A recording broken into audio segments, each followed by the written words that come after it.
Good afternoon, good morning, and good afternoon to our distinguished moderators and speakers today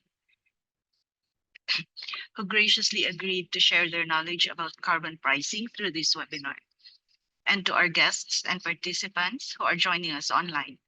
Welcome to the webinar on country strategies and policies for carbon pricing. This is co-organized by the Asian Development Bank Institute and Chulalongkorn University Faculty of Economics.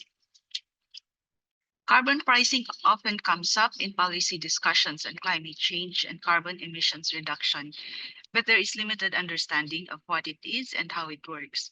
Through this webinar, we aim to facilitate an understanding of carbon pricing and carbon markets, provide a venue for dialogue among experts, policymakers, and other interested stakeholders on the key challenges in developing carbon pricing policies and strategies, and encourage discourse on carbon pricing strategies, particularly among policymakers and scholars. We hope to give an introduction to carbon pricing, some practical examples, and the ongoing issues in the global policy environment. This is to familiarize our stakeholders with carbon pricing and encourage climate action. This webinar will have 3 sessions, 1 hour each. The first 2 sessions, we will listen to presentations on carbon pricing and country experiences, while in the third session, there will be a panel discussion and we will hear our experts deliberate on the various policy issues related to carbon pricing. We will entertain questions towards the end of each session, so feel free to write your questions in the chat box. To start our webinar, let us hear the opening remarks from Deputy Dean Sonju Plek of the ADB Institute, followed by Sitidaj Ongkichvorasin, Dean of the Faculty of Economics at Chulalongkorn University. DDBEC. Thank you, Joy. Dean Sitidaj Ongkichvorasin and distinguished speakers and participants, on behalf of ADBI, I would like to welcome you to this webinar on country policies and strategies on carbon pricing. First of all, I would like to extend my gratitude to Dean Sitidaj of the Faculty of Economics, Chulalongkorn University, and his faculty team members, especially to Associate Professor Danupong Aryasajakoron for their continued support in co-organizing this annual conference. It is delightful to see the growing collaboration between ADBI and Chulalongkorn University in providing the knowledge platform that contribute to foster sustainable development policies in Asia through academic and policy exchanges. I look forward to strengthening our collaboration in research and capacity building programs in the future. On this occasion, I also would like to express my warm welcome to our speakers and look forward to listening to key insights, fruitful discussions, and possible policy solutions in the upcoming sessions. In recent years, our global community has faced pressing challenges in addressing carbon emissions and combating the impacts of climate change. Despite this urgency, global policies and strategies that effectively price carbon emissions have not been evident. At the same time, the scope of these challenges has expanded. This wide array of multifaceted obstacles includes a growing disparity in effectively addressing carbon emissions, the need for systematic changes in industry practices and policies to the imperative of societal and behavioral shift that foster a greener, more eco-friendly mindset. To achieve our collective goals, We must explore innovative avenues and collaboration that not only incentivize emission reductions, but also promote a resilient, low-carbon future. Our focus must center on policy solutions that lay the groundwork for a sustainable tomorrow. As we navigate the complexities of carbon pricing, it is crucial to explore resilient strategies that can directly inform and enrich national policies. On my final note, I hope by joining this webinar, you will gain practical knowledge and insights for innovative solutions and endeavors that will benefit your country's policy development and design for carbon pricing. Together, we can enhance dialogues and partnerships to help shape a better path toward an inclusive and sustainable development. I encourage all participants to actively engage in these discussions, share your experiences, and not hesitate to ask questions. Your active participation will make this webinar interactive and truly beneficial as we learn from each other. Thank you, and I look forward to a lively and fruitful discussion in the next hours. Thank you very much.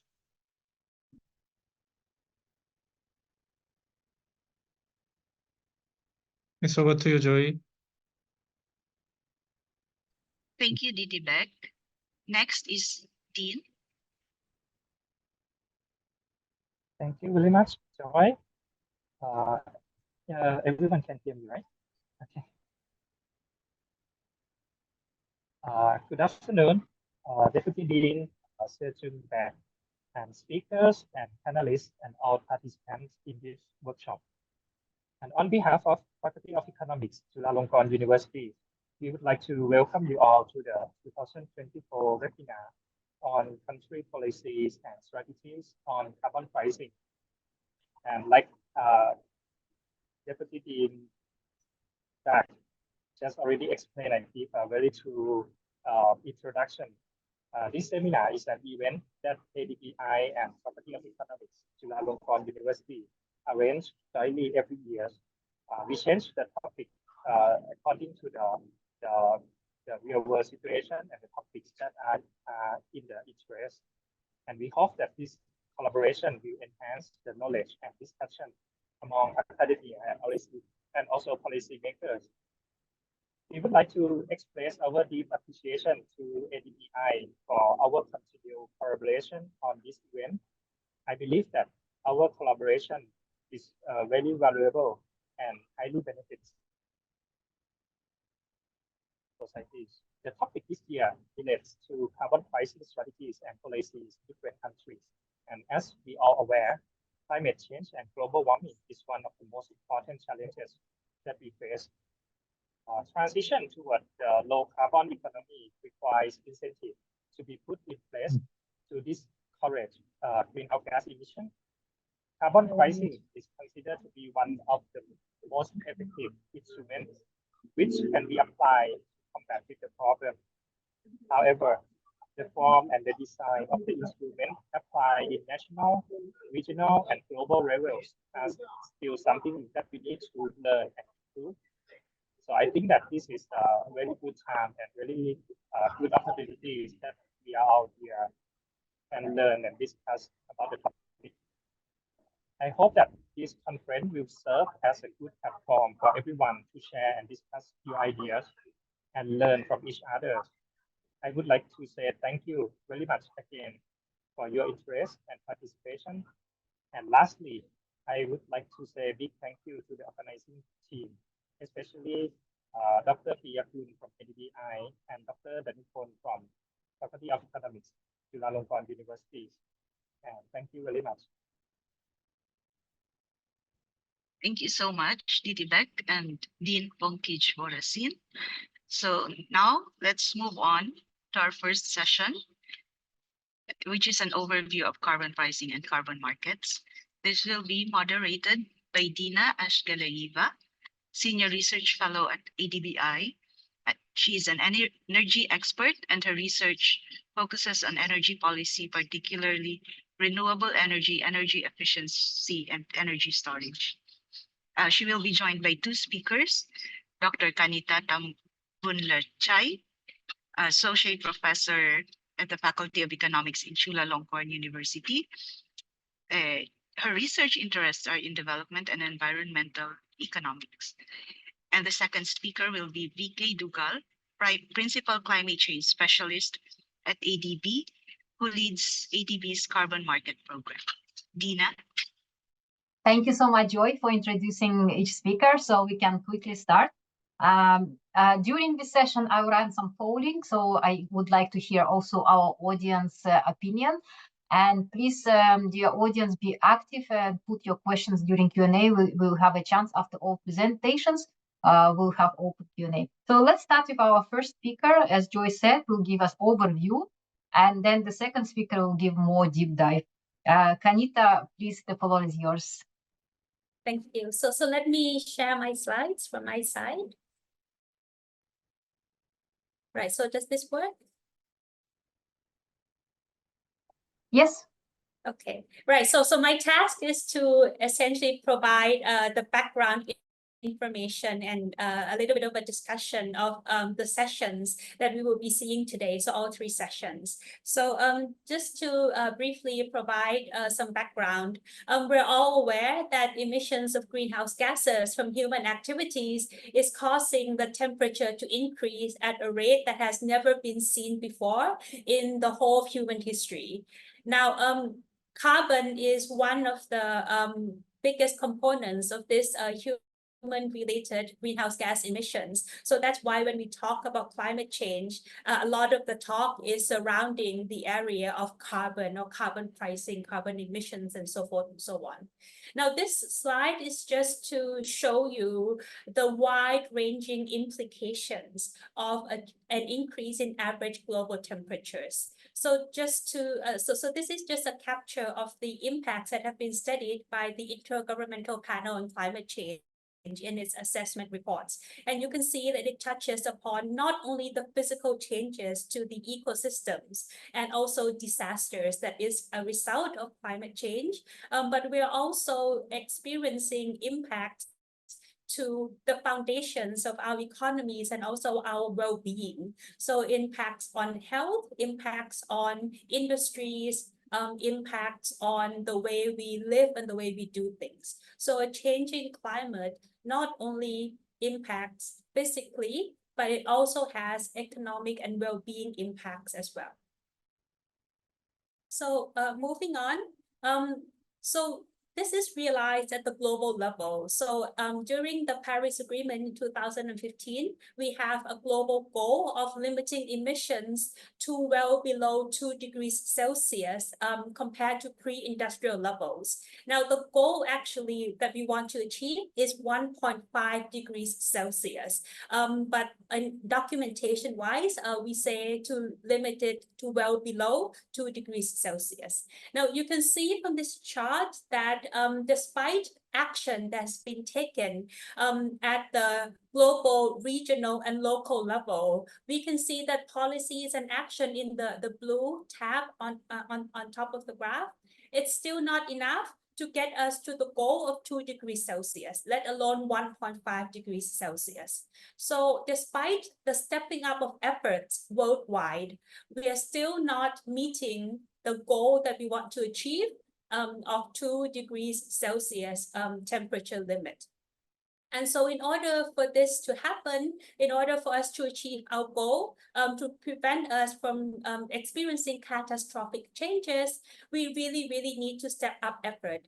And in order to do this, we require that everything we do change. So we need to have a systemic change that is going to provide incentives for us to bring about a reduction in greenhouse gas emissions. And so what does this require? What is this systems that needs to happen? What is this systemic change? So in order to have a systemic change, to have a change in the way we power our economies, the way we run our economies, the way we produce things and the way we consume things, as well as the way we manage our waste. What we need is both a push from the policy level. So in terms of international goals, agreements, and regulations, from the policy level and national level, and also we need a pull from the demand side, so coming from consumers and producers. Now, in order for this to happen, we also need the supporting infrastructure. So the boxes in blue that appear in the middle of the diagram. So we need all of these support problems that we face with climate change, right? We need everything to change, right? From the way we do business, the way we consume things, to the way we run our economies, right? And in order to do this, we have to have a systems that supports low carbon activities. And to do this, we need not just the push from the policymakers at the international and national levels, but also the pull from the producers and the consumers. And in order to have the low carbon transition, we also need to have the supporting infrastructure, so the boxes that are in blue, right? So this includes not only the regulations, the standards and certifications, the innovations, capacity building, climate finance. We also need instruments that will motivate behavioral change across the board. So not just consumers, but also producers as well. So the focus today on carbon pricing is going to be on economic instruments. And as economists, we like economic instruments because it not only helps us to achieve our goal, the purpose here is to limit greenhouse gas emissions, but it also helps us achieve the goal in a cost-effective manner. So we achieve the goal, but not spend too much money on it. So we can save the resources for other things that are important as well. So the focus is going to be on economic instruments. So the idea of economic instruments is that first we identify what needs to be addressed, right? So, and then we design or we pick the policy instrument that helps motivate behavioral change in a way that is consistent with the solutions to the problem that we need to address. So for climate change, we have a problem of emitting too much greenhouse gases because it's the price of greenhouse gas emissions is too low. So we say that we have a negative externalities problem when we emit greenhouse gases, meaning that the private cost of emitting greenhouse gases is actually lower than the cost to society of having 1 unit of greenhouse gas emissions. And so because the price is too low, the price of greenhouse gas emissions or the price of carbon is too low, what we need in order to motivate the appropriate behavior is to ensure that we have the right price of carbon. And when we have the right price of carbon, we send the right signal, the right price signal to motivate people to behave in a way that is consistent with societal's best interest. And so carbon pricing essentially imposes a fee on greenhouse gas emissions, and that should motivate people to reduce emissions of greenhouse gases, and that can then help to mitigate the climate change problem. And so when we talk about greenhouse gas emissions and we talk about carbon pricing, the ultimate goal is to have the correct price signal in place in order for emissions of greenhouse gases to be reduced in line with the global goal. Okay. Now, when we talk about carbon pricing, the goal is the same. The cost of the emissions of greenhouse gases is the same. But when we actually practice carbon pricing, there are multiple ways of implementing carbon pricing. So we say that there are multiple pricing mechanisms that are in use today in order to help send the price signal to limit emissions of greenhouse gases.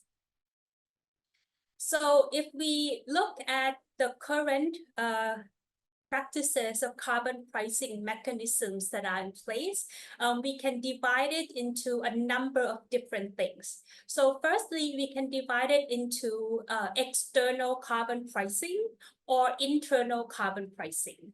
So internal carbon pricing is within the same organization. There is a carbon price that is agreed upon within the organization that the organization uses to direct its resources or to decide if investments are worthwhile, if projects are worthwhile. So this is internal carbon pricing. Now, the focus of the discussion today is going to be more on external carbon pricing. So carbon pricing that is imposed externally, for example, by government regulation or by markets or so forth and so on. And when we talk about external carbon pricing, it's further split into two types of pricing mechanisms. So the first type is carbon tax, where you tax based on the carbon content of products. For example, a fossil fuel tax that is in line with the carbon content of the fossil fuels. This would be an example of carbon tax. Another pricing mechanism that is possible in terms of external pricing, it's a creation of carbon markets. Now, carbon markets are further subdivided into two types of market. So the first type, it goes by many names. One of the common names is called the emissions trading system, or ETS. This is what we call the mandatory market. So this requires that the government imposes a cap on carbon emissions and then allow firms that are in the market to trade among themselves. This is the mandatory market or the compliance market, or it's also called cap and trade or tradable permits in economic language. Another type of carbon market that also exists nowadays is the market for carbon offsets or for carbon credits that are voluntary. So in this market, firms voluntarily sign up to participate in these markets. So it's not mandated by the government or any regulatory body. So it's a carbon market as well, but it's the voluntary carbon market. And a lot of this, the demand is generated by firms setting carbon neutral goals or net zero goals and buying credits in the voluntary market in order to offset their CO2 emissions. So this is the voluntary market. Now, when we look at how prices are determined, we can split the carbon pricing mechanisms into 4 quadrants. So if we look on the left-hand side, the 2 boxes, these are mandatory, as in they're required by the government. So if the government puts a cap on emissions of a certain sector and allow the firms who don't finish that cap to trade amongst themselves. This is called the cap and trade, or the ETS. So it's a mandatory market. In this type of pricing mechanism, the price is determined by the market. So the firms who are under the regulatory obligation to honor the cap placed by the government can trade amongst themselves on the caps that they don't use or the allowances that they don't use. And the price is then set by this market. In terms of carbon tax, again, the tax is set by the government on products that have carbon content. Now, carbon tax could be tax based on the carbon content of products, or it could be tax based on emissions of carbon dioxide from firms or businesses. So depending on the design of the tax, it could be done upstream, so from the carbon content of products, or more downstream where the product is finished and you look at carbon emissions and then you tax there. Okay, this is the mandatory market. If you look at the voluntary market, then there is the market for carbon credits or the market for offsets, which I explained about earlier. And there's also the internal carbon price, which some firms have imposed in order to redirect investments within their firms to be more low carbon. So there are many variations. And I also want to emphasize that they can coexist. So it's not that there is only one pricing mechanism in one company or one country or one region. These mechanisms can coexist. For example, the European Union has an emissions trading system in place, but in certain European countries, they also have carbon tax. And in a lot of countries in Asia that has a ETS in place, they are also considering carbon tax, and they also have voluntary carbon markets. In some countries, they only have voluntary carbon markets. So these things depend really on the localities in which you're considering. So this is just a snapshot of the realizations of external carbon pricing. So you can see that the three columns on the left-hand side are places where they have said that they will have the carbon tax or ETS or both. So you can see that in many countries, they have both the ETS in place and also the carbon tax in place. In some countries, they only have ETS, and in some countries, they only have carbon tax. So it really, really depends on the local context, the realization of the carbon pricing mechanism that are in place in different areas. Now, I should also note that carbon pricing initiatives can also be implemented at the regional level. So for example, the European Union ETS system is a regional market. There is also the RGGI, which is also encompasses many different areas. There are some carbon markets which are domestic only. For example, the Chinese ETS, the China ETS, that's domestic only. So it really, really varies depending on the context in which we're considering. Also, in some areas, the carbon market is at the subnational level, so for some regions only. So it really, really varies depending on the locality.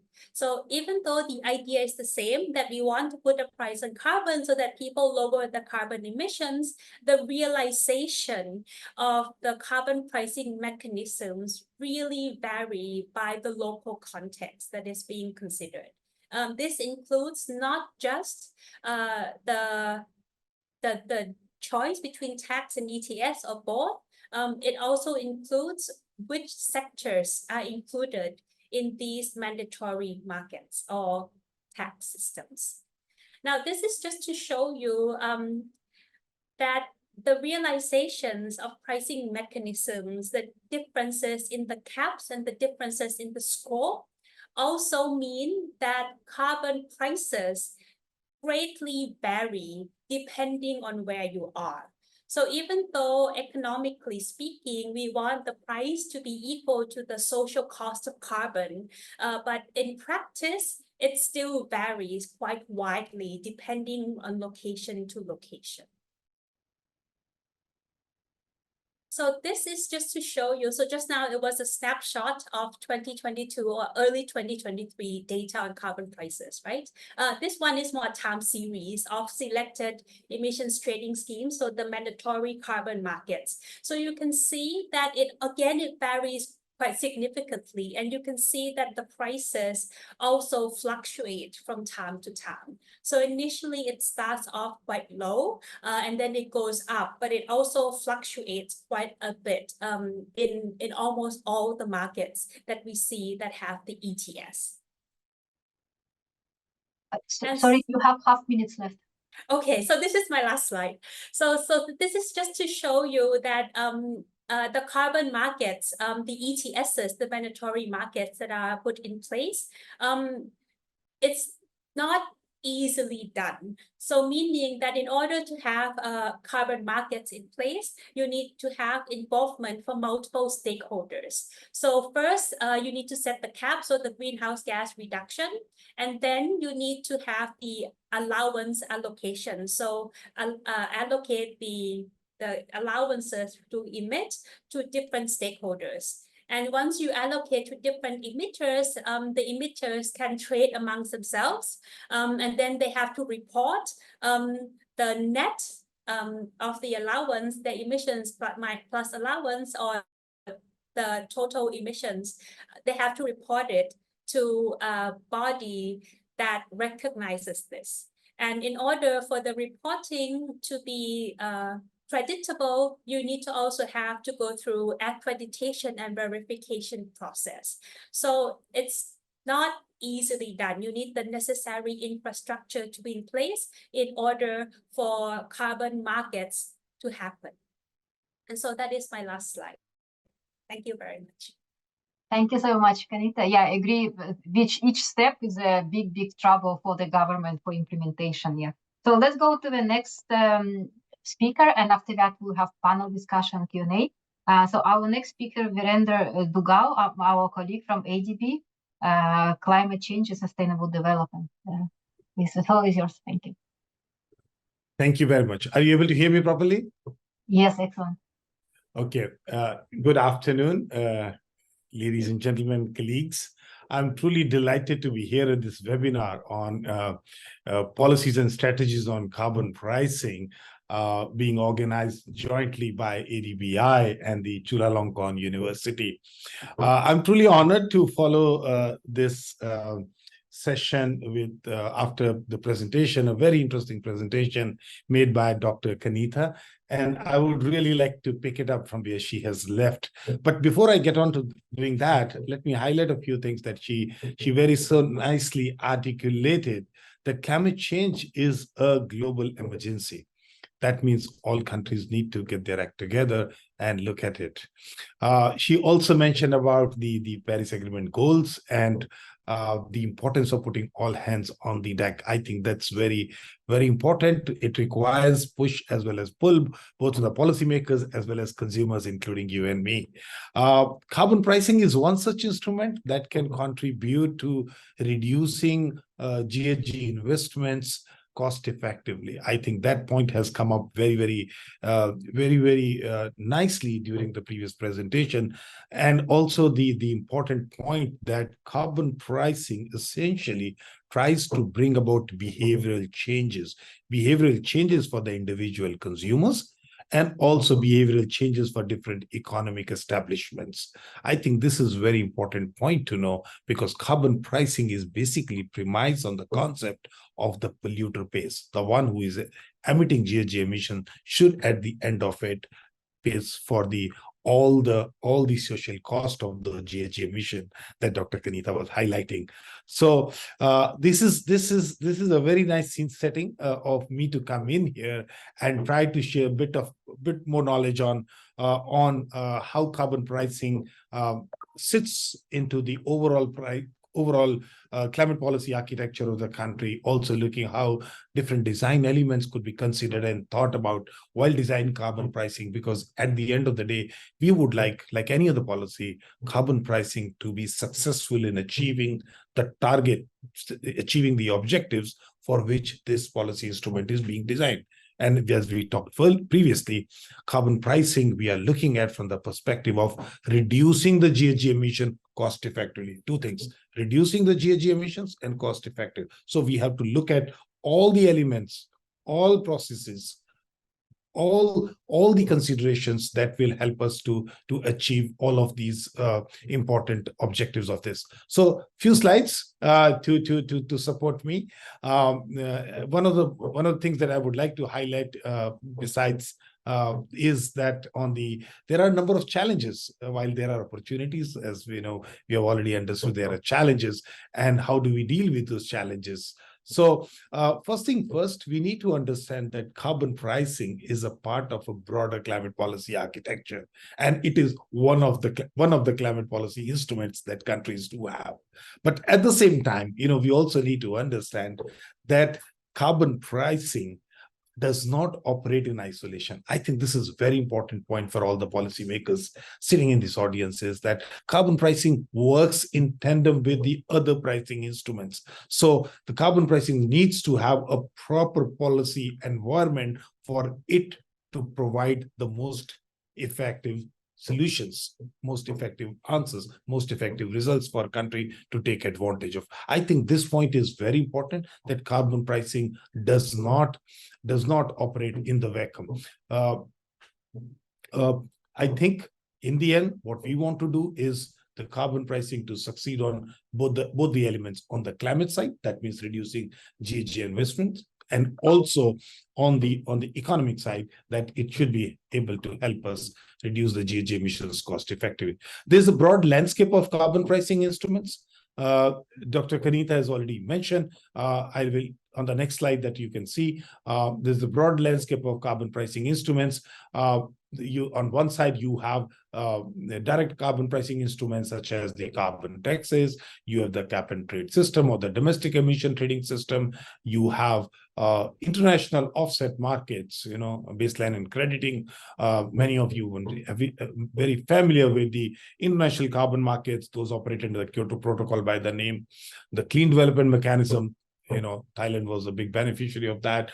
We also have the joint crediting mechanism initiated by the government of Japan. And now currently we are preparing for the next generation of international carbon markets under the Article 6 of the Paris Agreement. We also heard about the voluntary carbon market, for which the demands comes out of the voluntary targets taken by many large corporates, for example, the net zero targets. So there is a wide spectrum of carbon pricing instruments. I think this is a key message. This is a key message. Some of these are direct, some of these are indirect.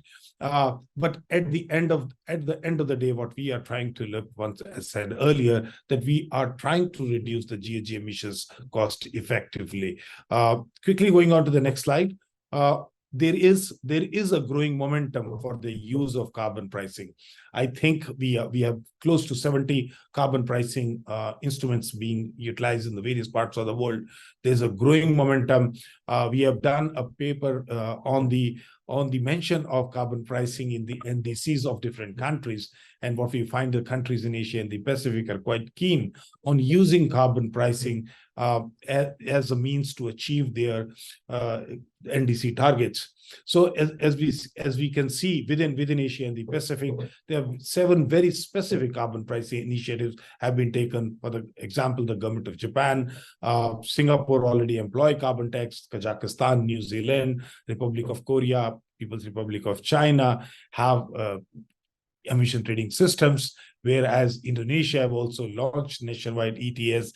Other countries in the region like Vietnam, Thailand, Philippines are also considering. I think if you put all these things together, you get a very clear sense that the countries within Asia and the Pacific are quite keen to use carbon pricing. I should also highlight here that under the Kyoto regime, the most of the CDM projects were hosted in Asia and the Pacific. More than 80% of the projects were in Asia Pacific region.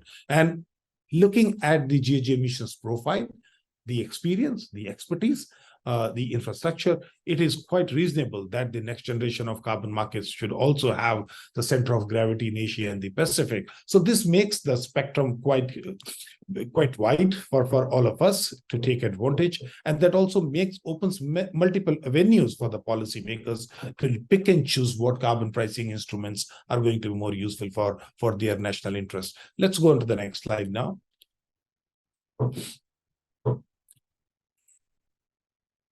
So there are a few key design elements, as you can see on the slide, and policymakers who are involved in designing carbon pricing need to consider that scope. First of all, you need to think about what do you want to include within the scope of your carbon pricing. What are the substances? What are the gases? What are the sectors you would like to have within the scope? Then the point of pricing. At what stage would you like to put this pricing? Would like to go upstream? You would like to put it midstream? Do you want to put it downstream? the price escalation rates. Do you want to start high, come down, or you would like to start low, or you would like to go up? I think this is something needs to be very carefully thought about. The common practice that we see, what we read literature about, is the price of carbon should be put at a low level and give people, the industry and the economic players, a time to adjust it and then progressively go up. Distributional impacts, we have heard about distributional impacts for the consumer, also for the economic sectors. Some of the negative impacts on, say, for example, the cost of competitiveness, loss of revenue, loss of income, so on and so forth. So all those potential distributional impacts should be considered while designing a carbon pricing. Institutional arrangements, what kind of institutional arrangements would be required? What is that you already have? What is that, the deficit you have? The competitiveness, what impact the carbon pricing instruments. Say, for example, you are putting a carbon pricing on the fuels that are used for a particular sector. The prices of the finished products are likely to go up, and how are you going to deal with it? What is the price, the final price elasticity on the cost inputs? Stakeholder consensus, for example, you need to talk to all different stakeholders, whether those are consumer, those are the industry players, various stakeholders, the broader spectrum, the relevant ministries, all need to be brought on board. I think this is very important, because ultimately any carbon pricing instrument that is implemented in any country will have an impact on one and all. So all those who are likely to be impacted should be considered before, so the policy is successful. Finally, what are you going to do with the revenue if you are putting a carbon pricing instrument which is likely to generate, which is going to be a kind of a domestic resource mobilization effort, say, for example, carbon tax or emission trading system? What are you going to do with that revenue? Are you going to use it for any particular specific purpose? We will learn more about how Singapore is planning to do it. Whether you are going to utilize that revenue in a particular focused manner, or you are going to use that revenue to offset some of the negative distributional impact for the marginalized people, for example. So I think these are some of the key design elements that one would like to consider here. So let's go to the next slide now here. And these are some of the key design considerations here. So carbon pricing policies or instruments can mobilize resources in a timely manner. This can contribute to as a counter-cyclical support for the economic recovery. Countries in the region are coming out of COVID-19 economic impact. So it is important that any carbon pricing instrument that are designed, they contribute to the economic recovery. That the second point, as I said earlier, one of the recommendations that we normally provide is to put the carbon pricing low and progressively go up, incentivizing some of the critical the policy infrastructure, the procedures, and getting the entire ecosystem familiar with the carbon pricing instruments. It is very important to do the preparatory work, whether it is about assessing the right level of carbon pricing or talking to the different relevant ministries, try to study the elasticity of it. And, policymakers, and this is another important aspect that we all,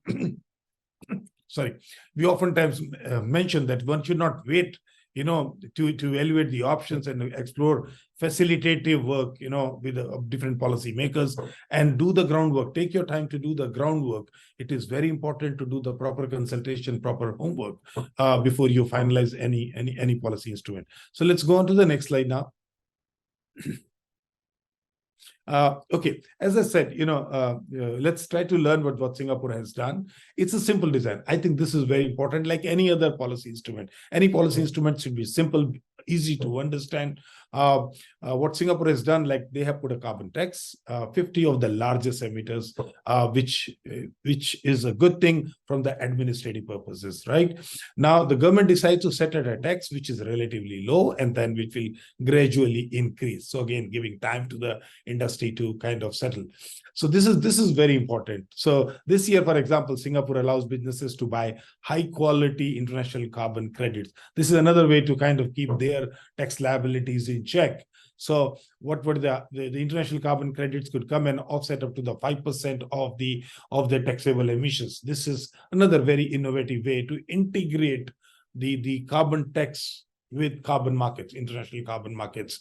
So this is again in a way to put a carbon tax liability on the 50 largest emitters, but at the same time providing them an avenue to integrate with the international carbon markets to keep their tax liability into check.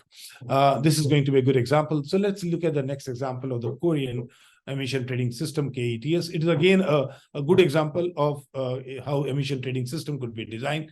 By the way, KETS was the first national mandatory ETS system in Asia and the Pacific. It covers 74% of the total GHG emissions within Korea, and it is part of their long-term strategy to become carbon neutral by 2050. What it does, it covers the 684 of the largest emitters within Korea. They are spread over different sectors, as you can see here: power, industry, domestic aviation, transport, building, waste. So all important GHG emission sectors are covered here. There are different gases which are covered under here. So this again, this is quite a liquid market, quite systematically. It has been stable for a number of years, and it is bringing about a lot of benefits for the Korean economy as a whole, in terms of reducing the GHG emissions and also bringing effort to kind of bringing investment in the direction of low carbon trajectories.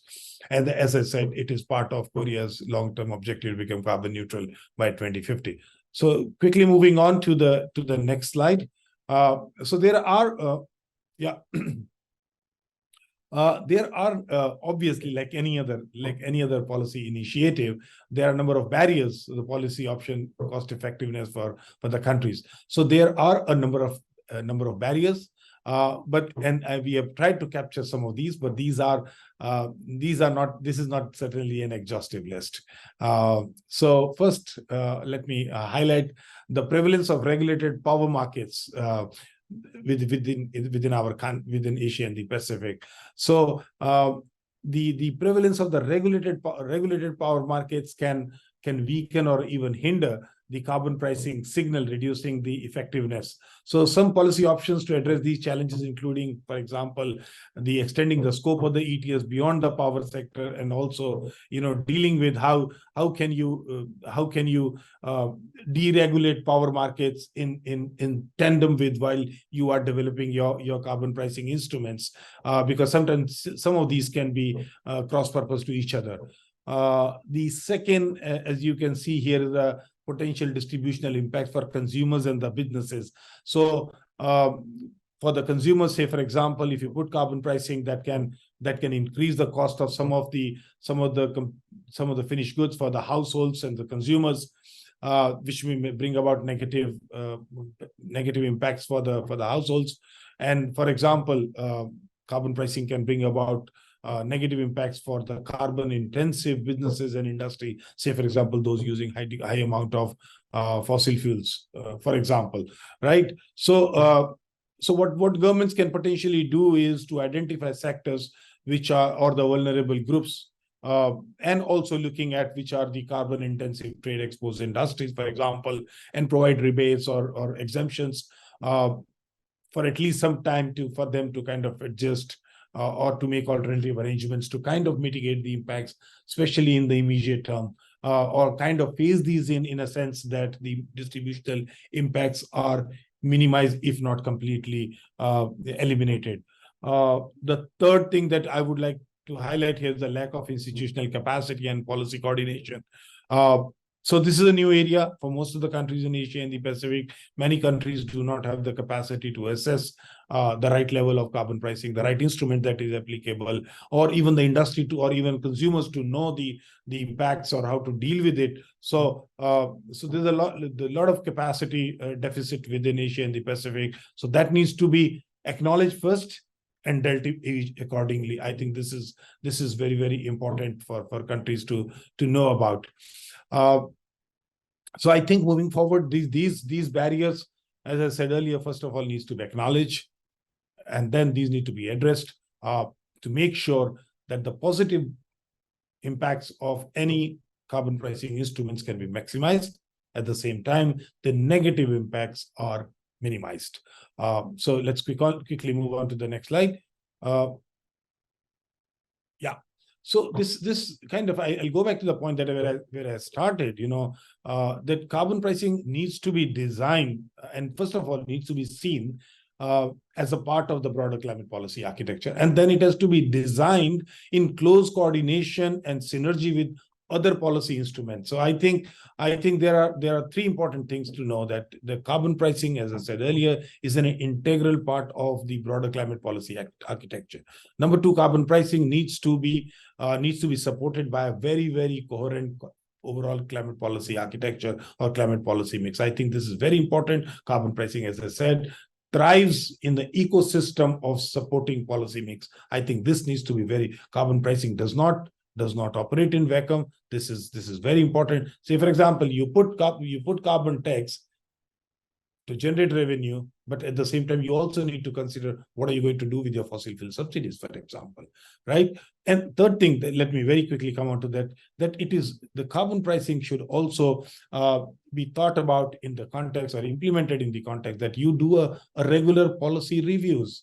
Like any other policy instrument, that you need to kind of take stock periodically, make slight improvement and build on the experience and expertise, and then go forward and then try it out and then come back, collect feedback and come back and adjust it again. I think this is really very, very important to be considered. So one final thing that I would like to say in the end before I conclude my presentation here is that carbon pricing is not a panacea. To start with, it is a very important instrument. There's a lot of literature, a lot of experience available out there that carbon pricing can reduce GHG emissions, can be a very effective instrument in the overall climate policy architecture. But at the same time, we should also acknowledge that carbon pricing is not a panacea, and there is no one silver bullet out there. So, and there is no one size that fits all. There are multiple instruments, multiple carbon pricing instruments that are suitable for different countries, different economies. So countries need to look at their national circumstances, national preferences, national priorities, their own climate ambition, and figure out which instruments best suited for their national circumstances. The same thing applies to the different sectors within the same country. There could be different carbon pricing instruments which are suitable for different sectors and in different timing. I think this is very, very important, that countries need to look very deeply, very carefully, learning from the experience of other countries and building the consensus within the country and arriving at carbon pricing instruments for different sectors, for the economy, within the economy, that are best suited for the purpose. One thing on which we should not lose sight: why are we going for that carbon pricing instrument? The objective should not be forgotten. It should be keep our eyes that why are we trying to set up this carbon pricing and work towards that. I'll stop here. I'll be very happy to contribute to the conversation and answer any questions. Thank you so much. Thank you so much, Virender Duggal. Excellent presentation. Many thanks to both distinguished speakers, Kanita Tumberachai. Yeah, thank you both. And so first, Kanita set up the overview of both policy, gave necessary background for those people who are lacking. And then we had more deep dive from Virender. Yeah, so let me start with now first few questions from me, and then I'll pick questions from audience. So please, audience, please type your questions in Q&A box. So let me start with Kanita. First question, right? You actually, I just finished the polling we did, and I'm gonna put results. So you can see that many people in first question, like we said, I think like Virender Duggal and you and me, we both saying the same. There are more countries who are considering only. In developing Asia, who implemented? Only Kazakhstan, China, Singapore, Indonesia, right? That's it. The rest are developed or not Asia. So many countries, like your country, Thailand, right, considering. And then many people actually interested in ETS and carbon tax. And these two options, so some countries have actually both, some countries choose. So I know, for example, in Kazakhstan, there is ETS. In Singapore, it's carbon tax. Indonesia also carbon tax. But China and Kazakhstan both ETS. So for countries, let's say, who are listening right now, us, right? What would advice do you give? How to choose? What are the differences, advantages, disadvantages of these two policies? And you can refer to your country, Thailand, how they decided to do ETS. Thank you. Okay, so thank you very much for your question. So deciding which instrument to choose? Let me answer that from a theoretical perspective first, from economic theory, and then I'll talk a little bit about local considerations of the policy. So firstly, if you remember from VK's slides, there are two words. One is price instrument, and the other is quantity instrument. So a price instrument is essentially you set the price, and then you let the price serve as the signal for the people in the market, right? So a carbon tax is where you have a price instrument. You set the tax on carbon. For example, let's say $30 per ton or so forth and so on. So you have a certainty on the price of carbon. Another is a quantity instrument where you set the quantity of emissions that you don't want to go over. So that's the cap and trade. So ETS is a quantity instrument. And the benefit of having a quantity instrument is that you have certainty over the quantity of emissions that you have. So you know for sure that you are going to contribute however much to your national climate goals in terms of emissions reduction. However, the con side of a quantity instrument is that you're never sure what the price is. So the price could be very, very low, so it doesn't motivate change, or it could be too high, so that it hurts industries. So that's the flip side of the quantity instrument. For a price instrument, you have certainty over price, so the price doesn't fluctuate, but you are not sure how people will react. So you don't really know what the reduction in greenhouse gas emissions would be if we don't have enough data to do the projections and the forecasts. So I think that's the first consideration. Do you want to have price certainty, or do you want to have quantity certainty? The next thing that you have to understand is that putting these things into place requires supporting infrastructure. And so this also depends on the local context, whether or not the infrastructure is in place. From many experience, it's relatively quicker to implement a carbon tax because you can implement it based on already existing taxes. For example, fossil fuel taxes. You can add the carbon part to the tax quite easily because the infrastructure is already in place. However, in order to implement an ETS, you need the infrastructure to be built, right? So for countries who haven't had it before, they need to build that. And so I think for many countries, sometimes they start first with the carbon tax and they move on to the ETS. Or for some countries, they have experience on the voluntary carbon market, so they can quickly implement the ETS. So I think that those are some of the key considerations. Thank you so much. Yeah, we will hear, the audience will hear more about cases of Kazakhstan and Thailand in the next session. So let's move to our next speaker. Virender Dugau, can I ask you please, at the recent COP28, right, ADB announced the start of the new fund, which is called Climate Action Catalyst Fund. Could you please share ADB's work on carbon marking, including this newly launched fund? Okay, thank you very much for asking this very interesting question. Number one, ADB has been engaged with carbon market for a number of years. We started this work in 2005, and that work is still going on uninterrupted. Two streams under which we operate. On one side, we set up technical assistance projects through which we provide technical and capacity building support to our DMCs and our borrowers, project owners. And on the other side, we establish carbon funds and we mobilize carbon finance. On the previous side, what I mentioned is the technical assistance. What we provide is an upstream, midstream, and downstream support. What I mean with this is that we work with our developing member country governments to help them to set up their national strategies in taking advantage of markets, or setting up the operationalization framework, to building up the institution, enhancing the capacity that previous speaker has so eloquently mentioned, basically to create the institutional infrastructure and the policy infrastructure that is required for the individual economic players to take advantage or to participate and take advantage into the international carbon markets. So this is what we have been doing since 2005. When we started, it was the CDM, the Clean Development Mechanism, and the Kyoto Protocol. As we move forward, countries started looking at the domestic ETS. We worked on that. And when we move forward, then the JCM, the Joint Crediting Mechanism, was initiated by the government of Japan. We helped a number of countries, including the government of Thailand. And then since 2018, we have established Article 6 Support Facility. That facility again works with a number of countries, including Thailand, to enhance their capacity to take advantage of international carbon markets. So that is one stream of work. The other stream of work is to mobilize carbon finance, as I was mentioning. So when we started under the Kyoto Protocol 1 period, we established Asia Pacific Carbon Fund.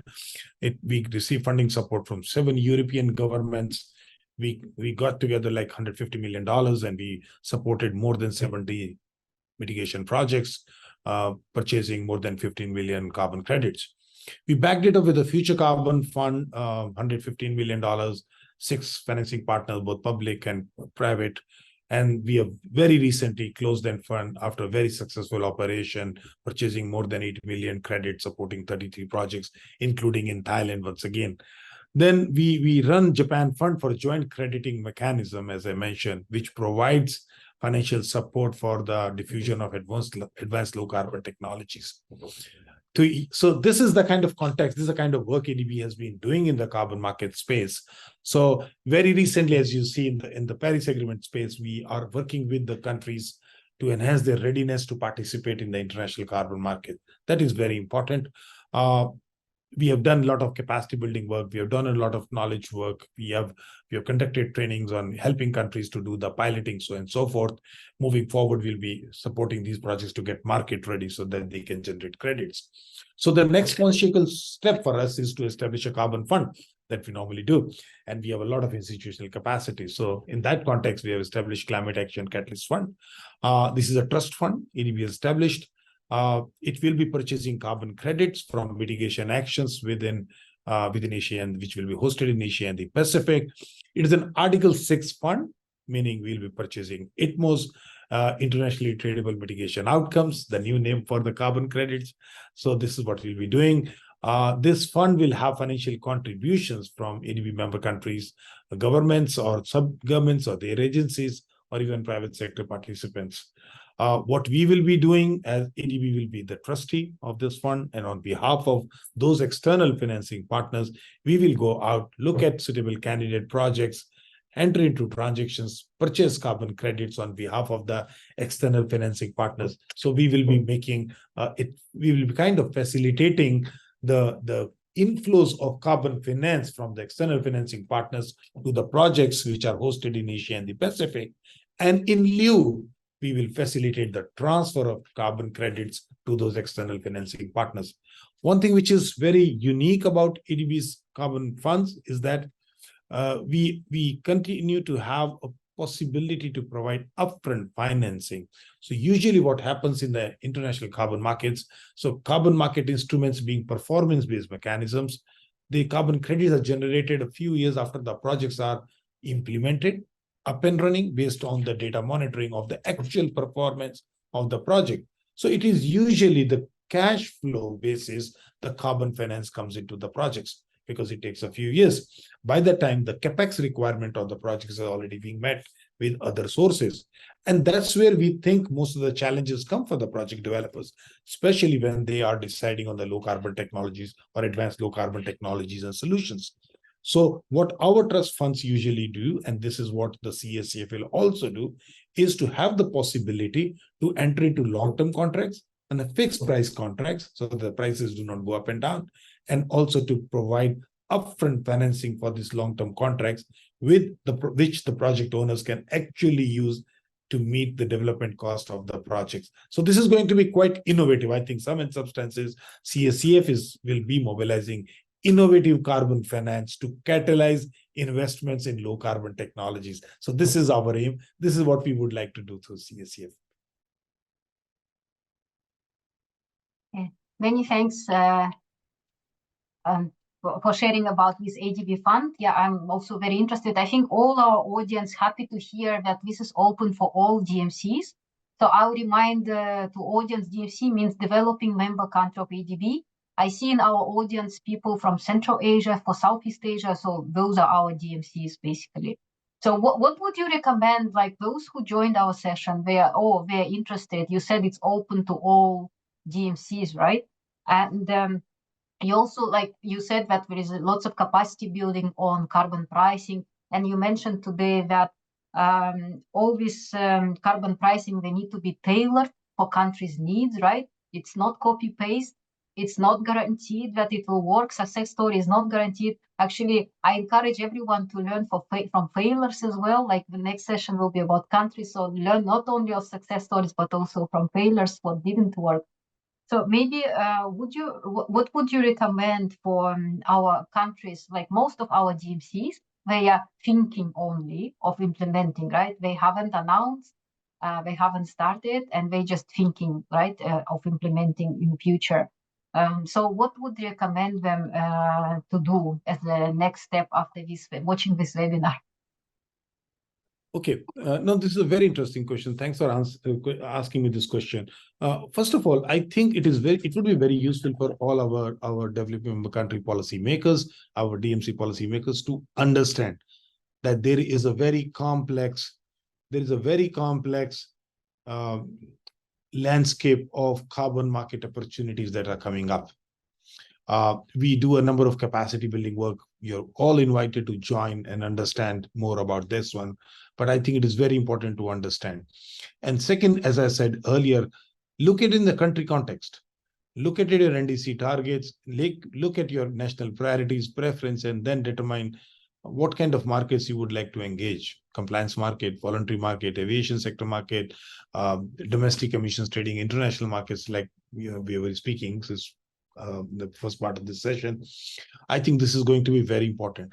So having assessed different instruments, having looked at the merits and demerits, advantage or disadvantage of different instruments, then countries should develop a national strategy.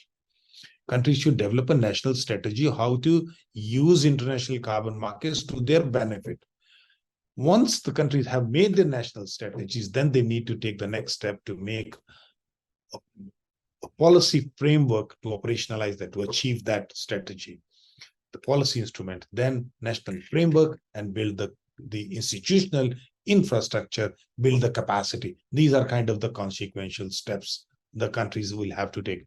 Incidentally, we have at the end of the last year at the COP28, we have launched a knowledge product on this precise topic, how countries can prepare themselves for taking advantage of the markets during the Paris era. We are just sharing the link here, and we will be doing capacity building around this specific topic, but this is going to be very important. As I said earlier, the carbon markets under the Kyoto Protocol were very different, specifically because countries did not have their nationally determined contributions. Countries did not have any targets of their own, but now countries do have NDC targets. So countries need to look at their NDC target, their national preferences, priorities, and see which instrument, how are they going to achieve their NDC targets? Are they going to be long, or are they going to be short on their NDC target? Are they likely to generate some carbon credit which will be over and above their NDC targets, which they can export and generate carbon credit, carbon finance? So I think this has to be seen once again, very importantly, in the national context. So start with that national context, why you want to use the carbon markets, and how would you like to, which instruments you would like to take, and thereafter devise different policies, institutions, institutional infrastructure, capacity building, so on and so forth. We'll be very happy to support you.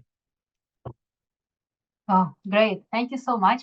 I don't see any questions from our audience. I can keep asking you, for a long time, but our moderator's saying that I should. Oh, okay. Maybe moderators, please let me ask you one more question, because I really learn a lot from you. I think audience really interested in all these opportunities and how ADB can help them. So because now very hot topic about these international carbon markets, I think everyone talks about them. So what would you say interlinkages between domestic and international carbon markets, how to incorporate them in carbon pricing policy? See, these are different instruments. The domestic carbon markets means that there are different entities within the country, the national jurisdictions, which have the obligations, so which can buy and sell excess carbon credits between themselves. So this is a national market. There's international carbon markets where the project developers in one country can trade with the parties outside, and that is international. When the carbon credits go beyond the national jurisdiction, international, they work on almost the same principle, that there has to be cost benefit in doing the transaction for both the parties involved. So to that extent, they are very, very analogous, work on the same premise, they reflect same tons of CO2, but their jurisdictions are different. They're definitely, certainly not mutually exclusive. They can coexist. Now, there could be interlinkages also. Interlinkages, for example, if I can say, just giving an example, in the Kyoto Protocol, we had the CDM, and then we had the emission trading system in the European Union. In the European Union, the different installations, for example, steelmakers do have an obligation to reduce GHG emissions. If they're not able to reduce the GHG emissions themselves, then they can purchase extra allowances from other steel mills within the European Union. They can do that. They could do that. If they don't want to do that for whatever reason, there was also a possibility for a steel mill to import carbon credits, say, for example, Thailand, and meet their obligations under the European ETS. So what I'm trying to say here is that the international markets can feed into the domestic ETS of the purchasing country. This could be one type of interlinkages. So, and this could be a good instrument for example, going back to the example European Union, the installation in the European Union would import carbon credits from Thailand if the cost of importing those carbon credits were lower than purchasing it within the European Union. So that means, if that was true, that would help a European steel mill to reduce the cost of meeting their compliance requirement. And this contributes to the point that I've been making in my presentation, that carbon pricing instruments can help you to reduce your GHG emissions cost effectively. So we have a very large body of knowledge and experience available out there to support this point, that there can be interlinkages between domestic and international markets, which can further contribute to the objective that we have been talking about. Okay, many thanks. It was an excellent session. Thank you so much, all distinguished speakers. And so let me finish with this session. It's great that we were both discussing both domestic and international carbon markets, also compulsory and voluntary. So that's great. I think we set up very good basis for the following session on the national policy implementation and also EU CBAM famous policy. So thank you so much. Joy, the floor is, I'll give it over to you. Thank you. Thank you so much, Dina, for moderating the session, and also to VK and to Kanita for presenting on carbon pricing and carbon markets. So let's move on to our next session. So for our second session, we will look at examples of existing country strategies and policy, and see what are some of these carbon pricing mechanisms in place, and also hear about their experiences in developing and implementing these mechanisms. So we will have 3 speakers, one from Japan, Mr. Yuto Ota, Deputy Director at the Ministry of Economy, Trade and Industry. So Mr. Ota leads planning and investment promotion measures and green financing mechanisms. Our second speaker is Ms. Aymira Bazarbayeva of the Department of Emissions Trading System, JSC Shazil Damu in Kazakhstan. So she will talk about emissions trading system in Kazakhstan.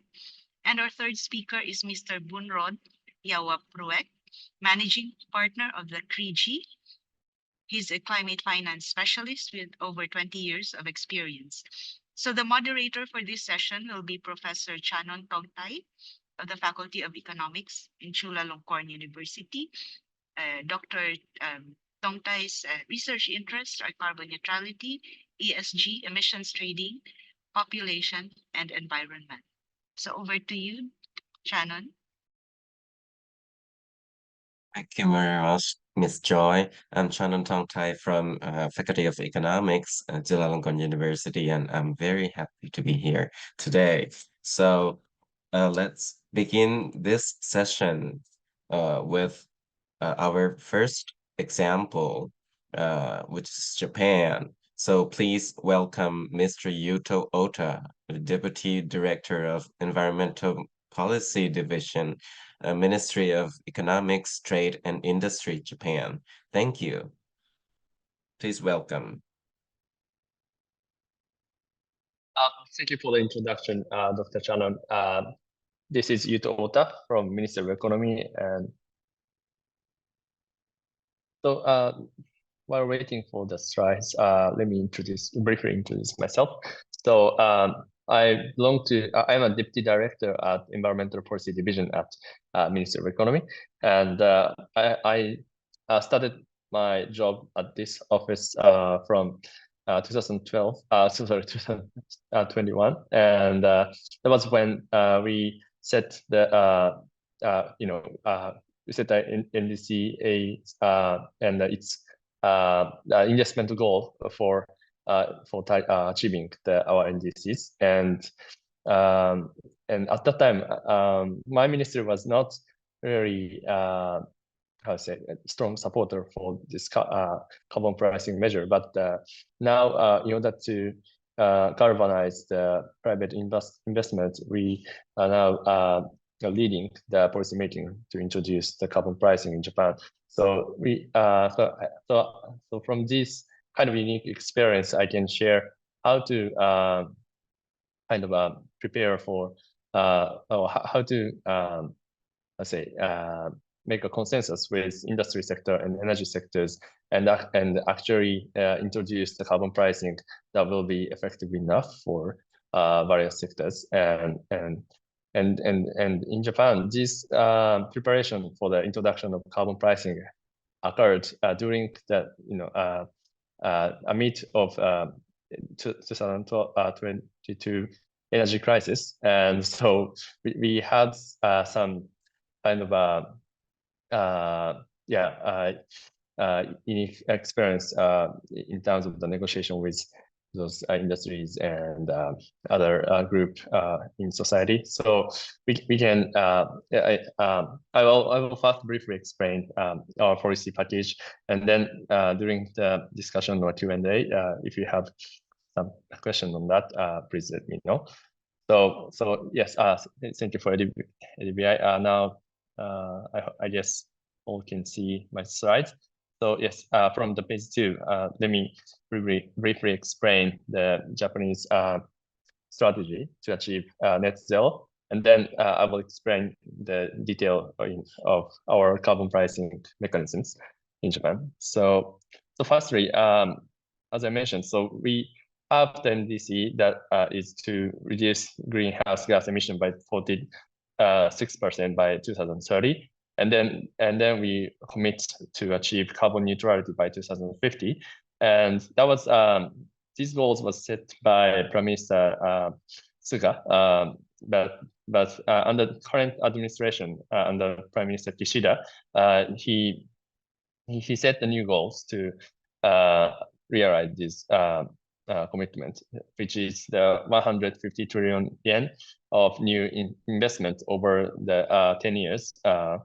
And then we, with the government, commit to provide as many as 20 trillion yen for the subsidies or tax credits or those kind of support for private investments in order to achieve this 150 trillion yen goals. And can you move on to the next slide? And this is brief overview of Japan's CO2 emissions.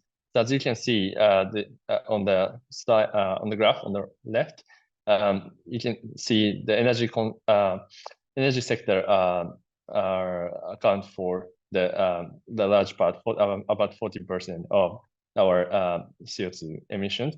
And then next on is industry sector, and then it will go, the list will go to commercial sector and household and transportation. Of course, that is not in order, but that is also the important part of the CO2 emission reduction effort. And then as a global sense, we account for around 3% of the global energy-related CO2 emissions. So by reducing these emissions from energy sector or industry sectors or maybe transportation sectors in Japan, we are trying to contribute to the global effort to reduce the CO2 emissions. And then can you go to the next? Right. Yes. So currently we are on the track to achieve the net zero and NDC. So it may be a little bit small, but as you can see on the left top of the graph, these graphs, the red line is our committed line, the following NDCs and net zero, and our emission. You can see that our emission on the blue bar, and so you can see we are on the track to achieve the NDC and net zero. But as you all know, our efforts to achieve net zero can be more difficult and difficult as the time goes because of the technological limitation or other difficulties. So I think carbon pricing and other measure will contribute to our effort in the future. So can you go to the next slide?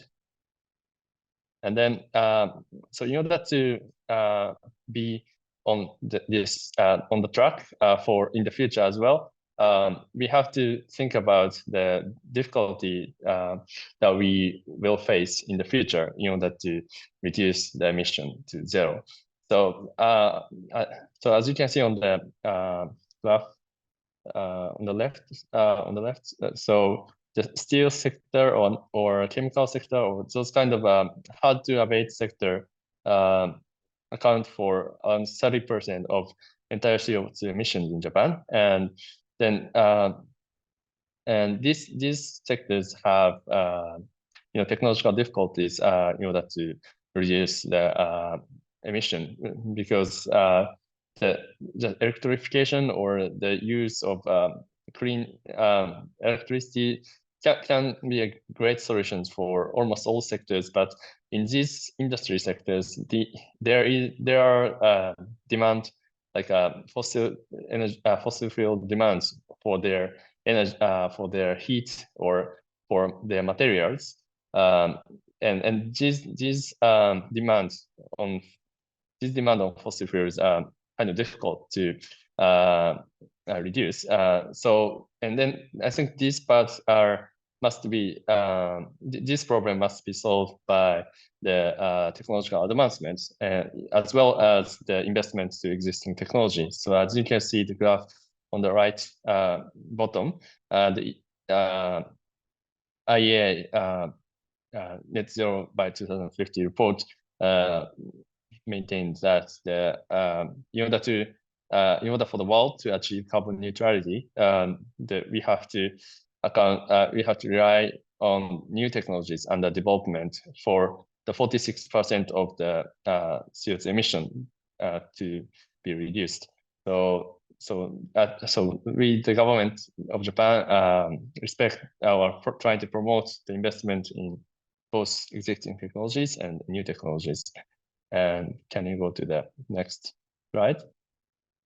And in order to achieve these goals, we made this very broad policy package from the, for example, introduction of renewable energies or utilization of nuclear energy, and also the carbon pricing as many as 20 trillion yen in 10 years. And I will explain the detail on the carbon pricing part today. So can you go to the next slide? So please look at the bar chart at the bottom. So the reason why I was emphasizing the importance of technological advancement is because almost all, not all, but many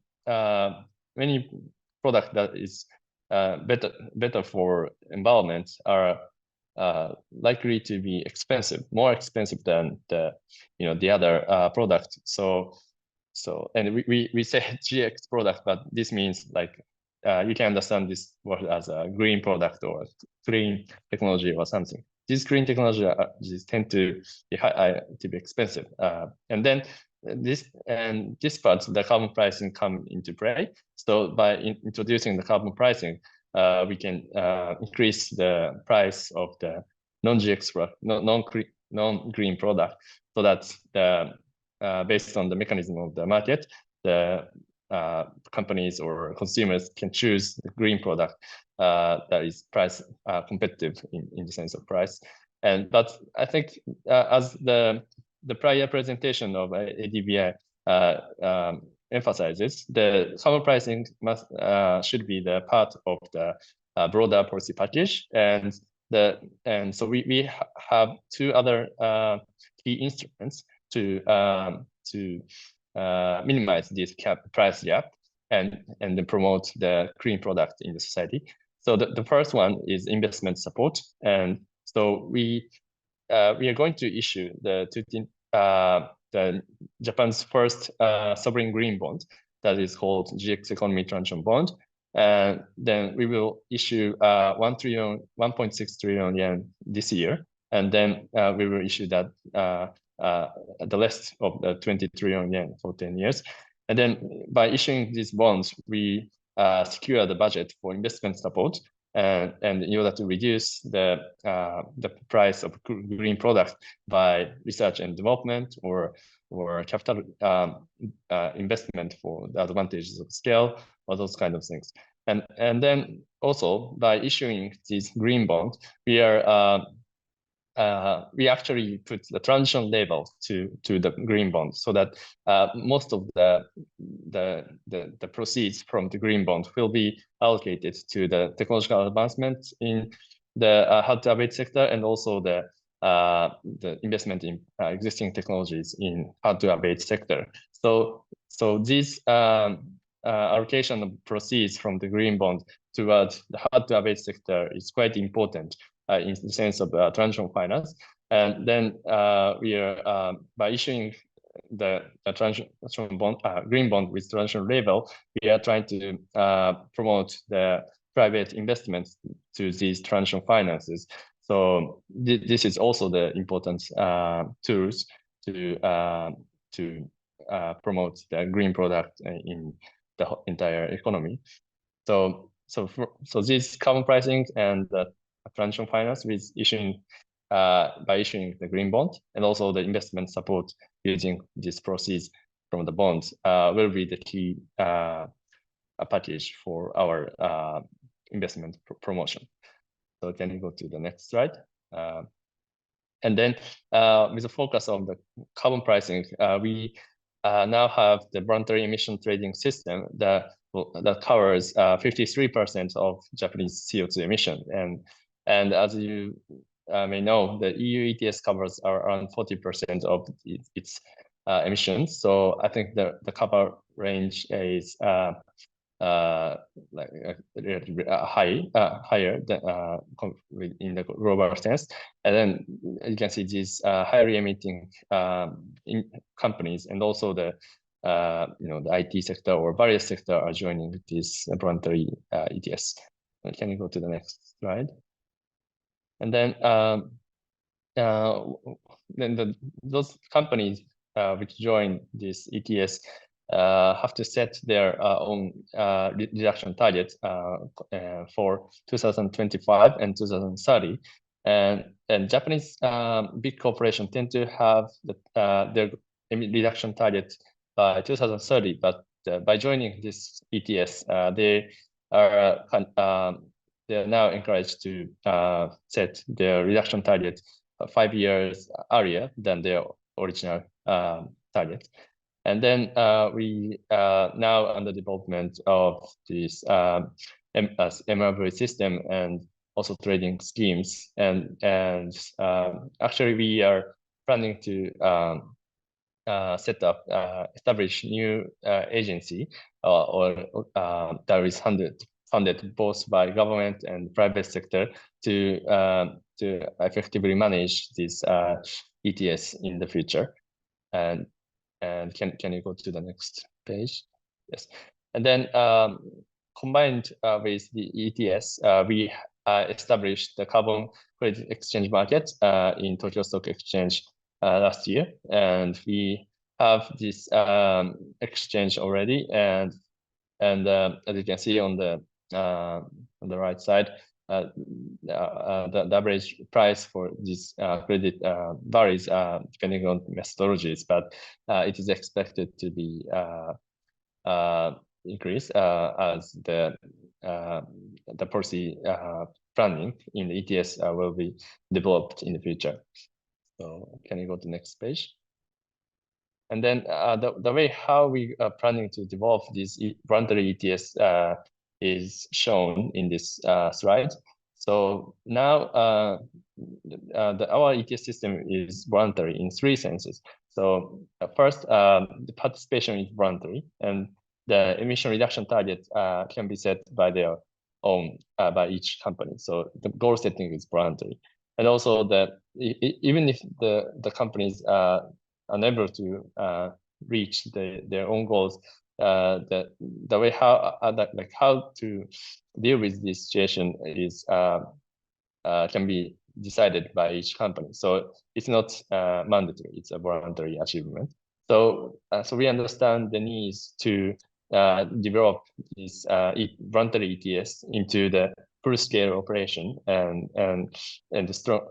As you can see, we are trying to expand the system membership by possibly some kind of mandatory schemes, and also we may require these participatory firms to receive the third-party certificate for their emission reduction targets, and so that we can ensure the targets are aligned with NDCs or other commitment by the country.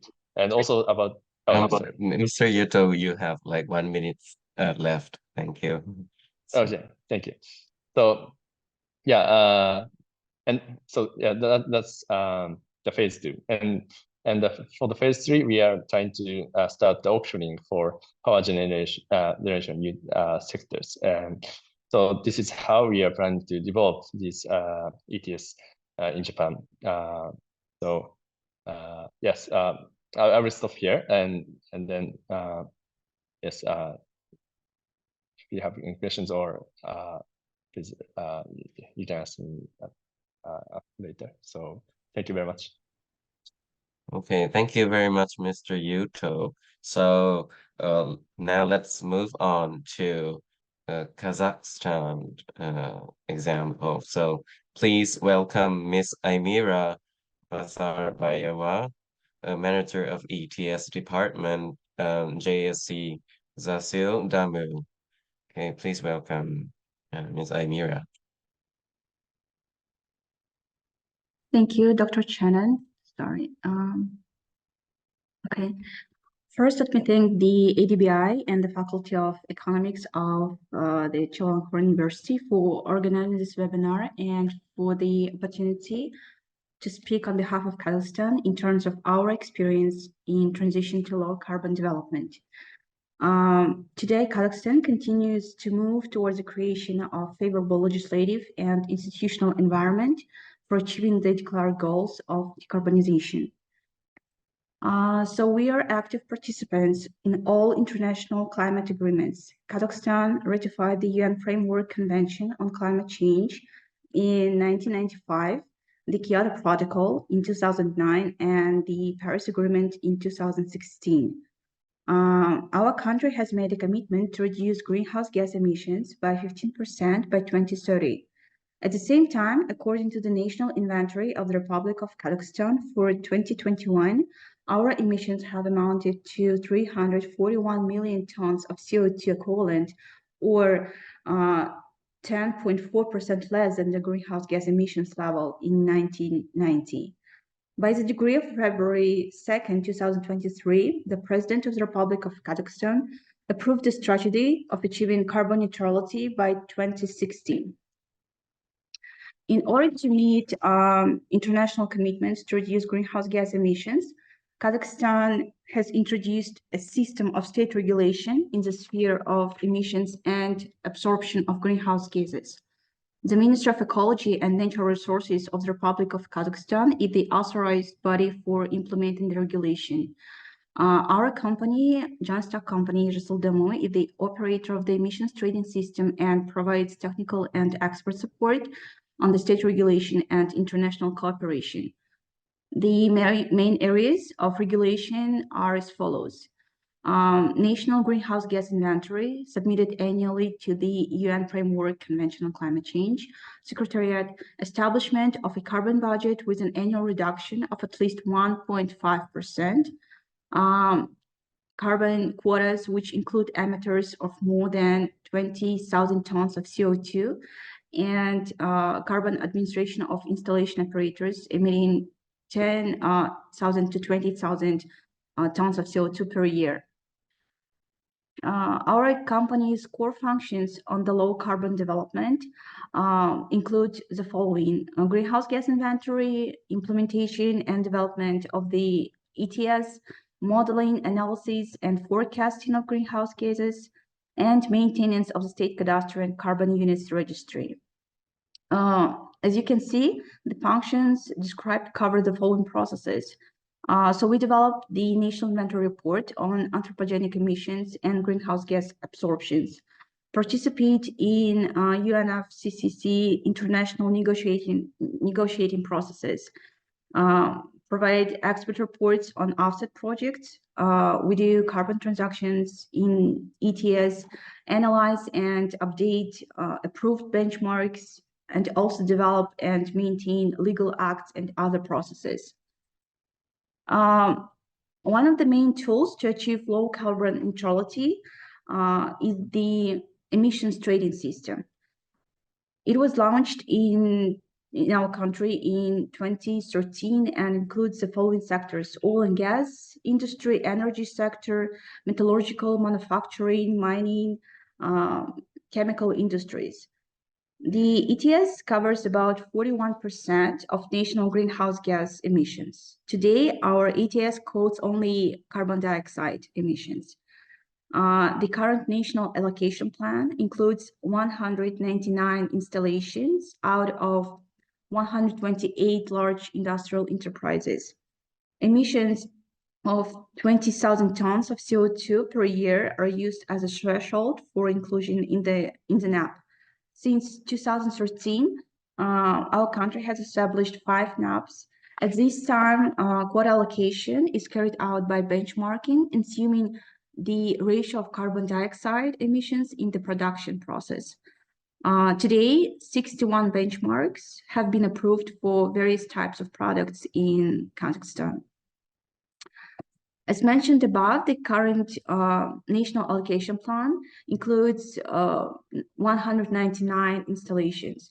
However, due to the establishment of new and expansion of existing enterprises, the number of installations will be increased by 17 units to 216 installations, which will subsequently be included in the national allocation plan. The actual greenhouse gas emissions for 2022 were 97.8 million tons of CO2 coming from the electricity industry, more than 20 million tons of CO2 observed in the oil and gas industry, and 28.4 million tons of CO2 coming from the metallurgical industry that together account for almost 92% of the total greenhouse gas emissions of quoted installations. In addition to that, the emissions of manufacturing, mining, and chemical industries are 5.2%, 2.2%, and 1% respectively. According to data as of the beginning of 2023, 218 reports on the inventory of greenhouse gases of quoted entities, and 330 reports of subjects of administration were submitted to the information system of the state cadastre. All reports on inventory of quoted entities are verified by independent accredited verification companies that account for 18 in Kazakhstan. They are reaccredited every 5 years to confirm their qualifications. In accordance with the Carbon Units Registry, in 2022, the enterprises participating in the ETS made purchases on 2.5 million tons of CO2 to meet their greenhouse gas emission obligations. Part of them, namely 1 million units, were bought through a direct trade between enterprises, and 1.5 million units were implemented through the commodity exchange. So here are the prospective areas of activity. Our country needs to continue the work on improving the system in the area of regulating emissions and absorbing greenhouse gases in order to implement the international obligations. Here you can see the main activities and tasks that the company sets in the short and medium term. On the national inventory, we need to further improve the greenhouse gas inventory processes and continue to develop national coefficients in order to calculate national inventories properly. We believe that one of the most important areas is the need to strengthen our monitoring, reporting, and verification systems. We believe to improve the efficiency of the ETS, we are facing the challenges of introducing auctioning on sales of carbon units, structuring of benchmarks, and convergence in systems with foreign ETS, which also requires strengthening control in terms of MRV. The improvement of the state cadastre and carbon units registry systems is necessary for convergence with foreign ETS and for integration with other environmental information systems to enhance enterprise emissions monitoring. Therefore, further digitalization of the state cadastre and carbon units registry systems is important. One of our crucial functions is modeling, analysis, and forecasting of economy sectors on greenhouse gas emissions. Prospective areas in the sphere are the tracking of emissions through satellite data and simulation auctions in the ETS. Moreover, we believe it's important to organize trainings to build the potential of young experts in the field of decarbonization. And in terms of ETS development, we think it's necessary to introduce distribution of carbon units systematically.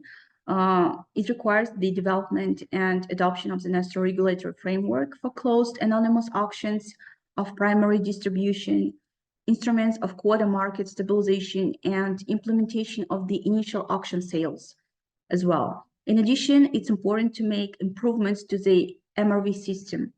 It involves the following. So we need to develop and approve improved methodologies for calculating greenhouse gas emissions. We should improve reporting on greenhouse gas emissions. We should make audits of accredited validation and verification bodies to improve the quality and integrity of their services. And finally, train inspectors to verify greenhouse gas inventories at facilities.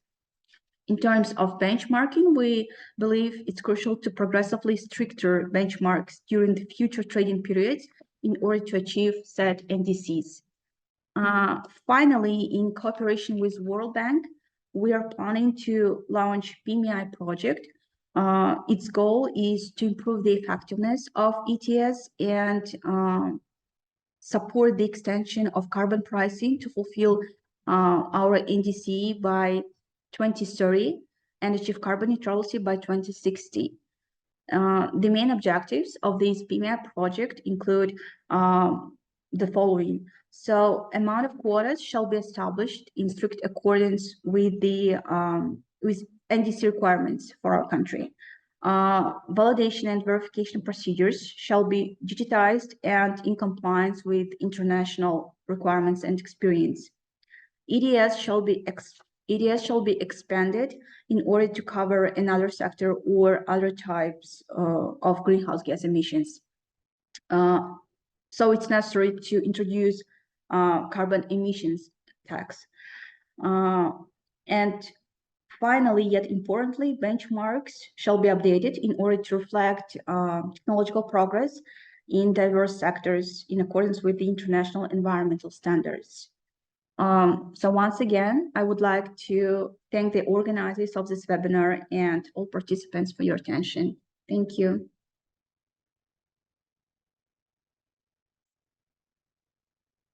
Thank you very much, Ms. Aimira, for your precious information and introduction to Kazakhstan, which is very new to me too. Thank you very much. So there will be a Q&A part for this section too. So I mean after the the number last speaker of this session finishes. So if there is any question to this section, so please feel free to fill in the chat. Yeah. Okay, so let's move on to the last speaker of this section. It's a Thailand example. So please welcome Mr. Bunrod Yawapryk, managing partner of the Creature Company Limited. Hello, Mr. Bunrod. Okay, thank you, Dr. Shannon. And first of all, I would like to thank also Chulalongkorn University and ADB for inviting me to share Thailand experience. So it was a very good lesson learned to hear all over the countries about the carbon pricing instrument.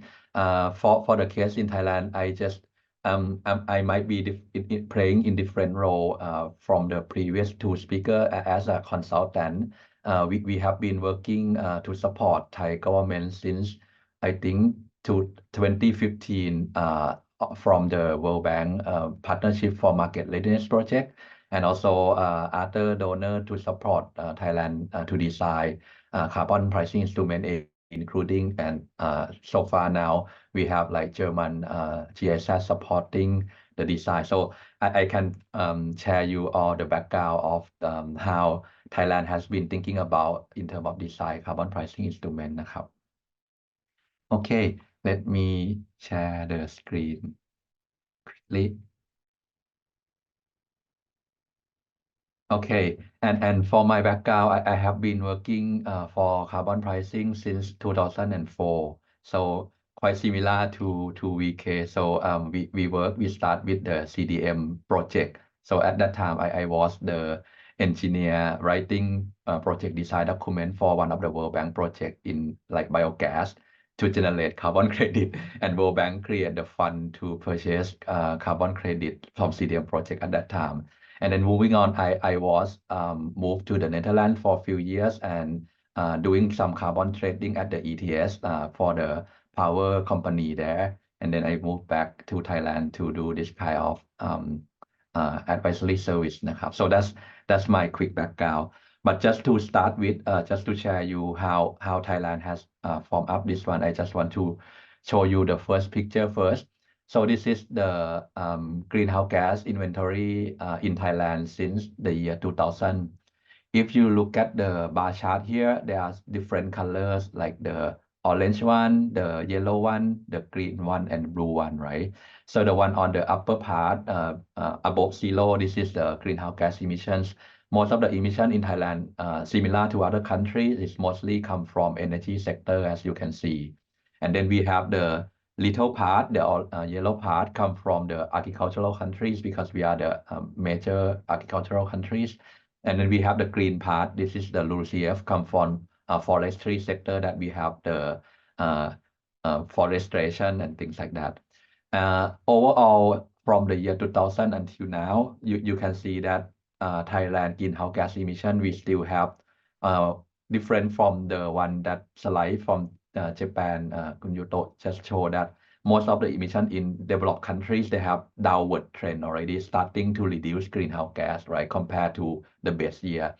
But in Thailand, since 2000, we still have, I would say, a little bit upward trend. We still have like growth and things like that. So we don't find the peak emission year yet in Thailand so far.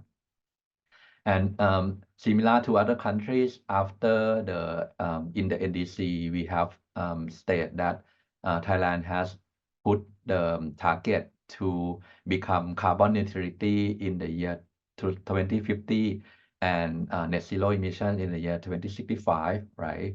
And now we just released last year to launch the long-term greenhouse gas development strategy, LTLEDS, to show the pathway in terms of how Thailand could like align with the pathway that we announced and also translate into policy plan and action in the countries.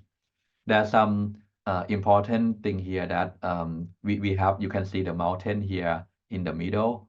That in order for Thailand to become carbon neutrality countries or net zero country, we have to get to the peak emission first. This is the mountain that we have to climb. We are still climb up to the mountain, right? But we have to go to the tipping point and then we go down. So the big questions to Thailand is how can we have design and transform our countries in order to make sure that the countries still have growth, but at the same time we already identify our peak emission year, and then we can starting to lower emission than the peak and then reach the carbon neutrality and net zero, right? And this is become the part from the modeling under the LTLEDS. You can see that this is the modeling result from 2015 until 2065. If we want to reach the net zero countries in Thailand, the peak emission in Thailand should be around the year 2025 or 2030, something like in the next 5 to 8 years, roughly from today, right? And the major sector that should play vital roles to become the peak emission and help Thailand to move forward to meet the target is energy sector for sure. And forestry could play the role for neutralize the residual emissions from Thailand. So basically the big question is, as you can see from the chart here, the energy sector, the brown one here, the sector has to transform themselves to reduce greenhouse gas emission, even though we still need more energy, even more than in the past, to grow and to fuel the countries. So we need a system or instrument to incentivize transformation change in the country, in particular for the energy sector.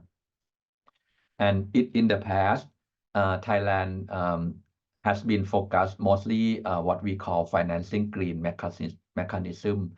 Financing green means like we have a lot of incentive in the country, like tax incentive, subsidy, soft loan, soft equity guarantee product, including carbon credit, to incentivize more green projects in Thailand.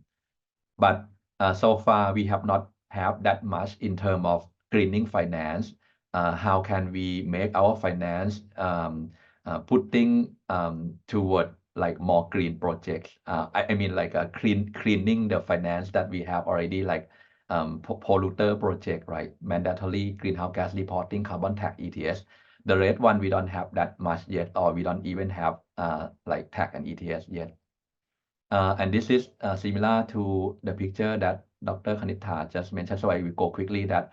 So in Thailand, we have only now the carbon credit mechanism, which is the voluntary scheme, the price based on market price. And then some company, around 40 companies now implementing their own internal carbon pricing. So the question is, should Thailand include the ETS or carbon tax to drive the transformation change and making our NDC achievable and including the long-term strategy achievable as well? From the picture here, I think we all see from other presenter already that a lot of ETS and tax has been implemented worldwide in different countries. There's a lot of countries implementing both ETS and tax together, but some pick only ETS, some pick only carbon tax, and some still considering, right? So as VK mentioned, I think the major issue is that we have to understand our own context, understand our objective, why we need to use carbon pricing, and understand our existing law and regulation, and try to decide the most appropriate options that fit with the local context นะครับ In case for Thailand, this is how the concept has been formulated for the past 5 years since the PMR project up until now. Let's say now we have the government in the middle here, and we want to in the past we want to promote green project, green transportation, green solid waste management, carbon credit project. So we put like as I mentioned before, financing green, subsidy, loan, and anything to incentivize this project to happen or to scale up the investment. But for this part, as you can see, that the government have to put resources, especially money, to incentivize the investment. So that depends on economic of the country, because sometimes some year government does not have much budget, and the revolving fund that we have also have small and limited budget. So this group of green projects still become like not the major portion of the Thai economy yet. So it's still very small portion, right? And then we have another group of activities that drive and fuel Thailand economy, like the one we have a lot of factories in the Mataput area, stationary power plant and petrochemical product industries and other industries, which also consume fossil fuel and also emit greenhouse gas. So if we can have a system that can incentivize them to reduce greenhouse gas by having like carbon pricing mandatory one, like either ETS or tax, this could generate income for the government, right? And government can use this income from this rate activity to support the green economy here.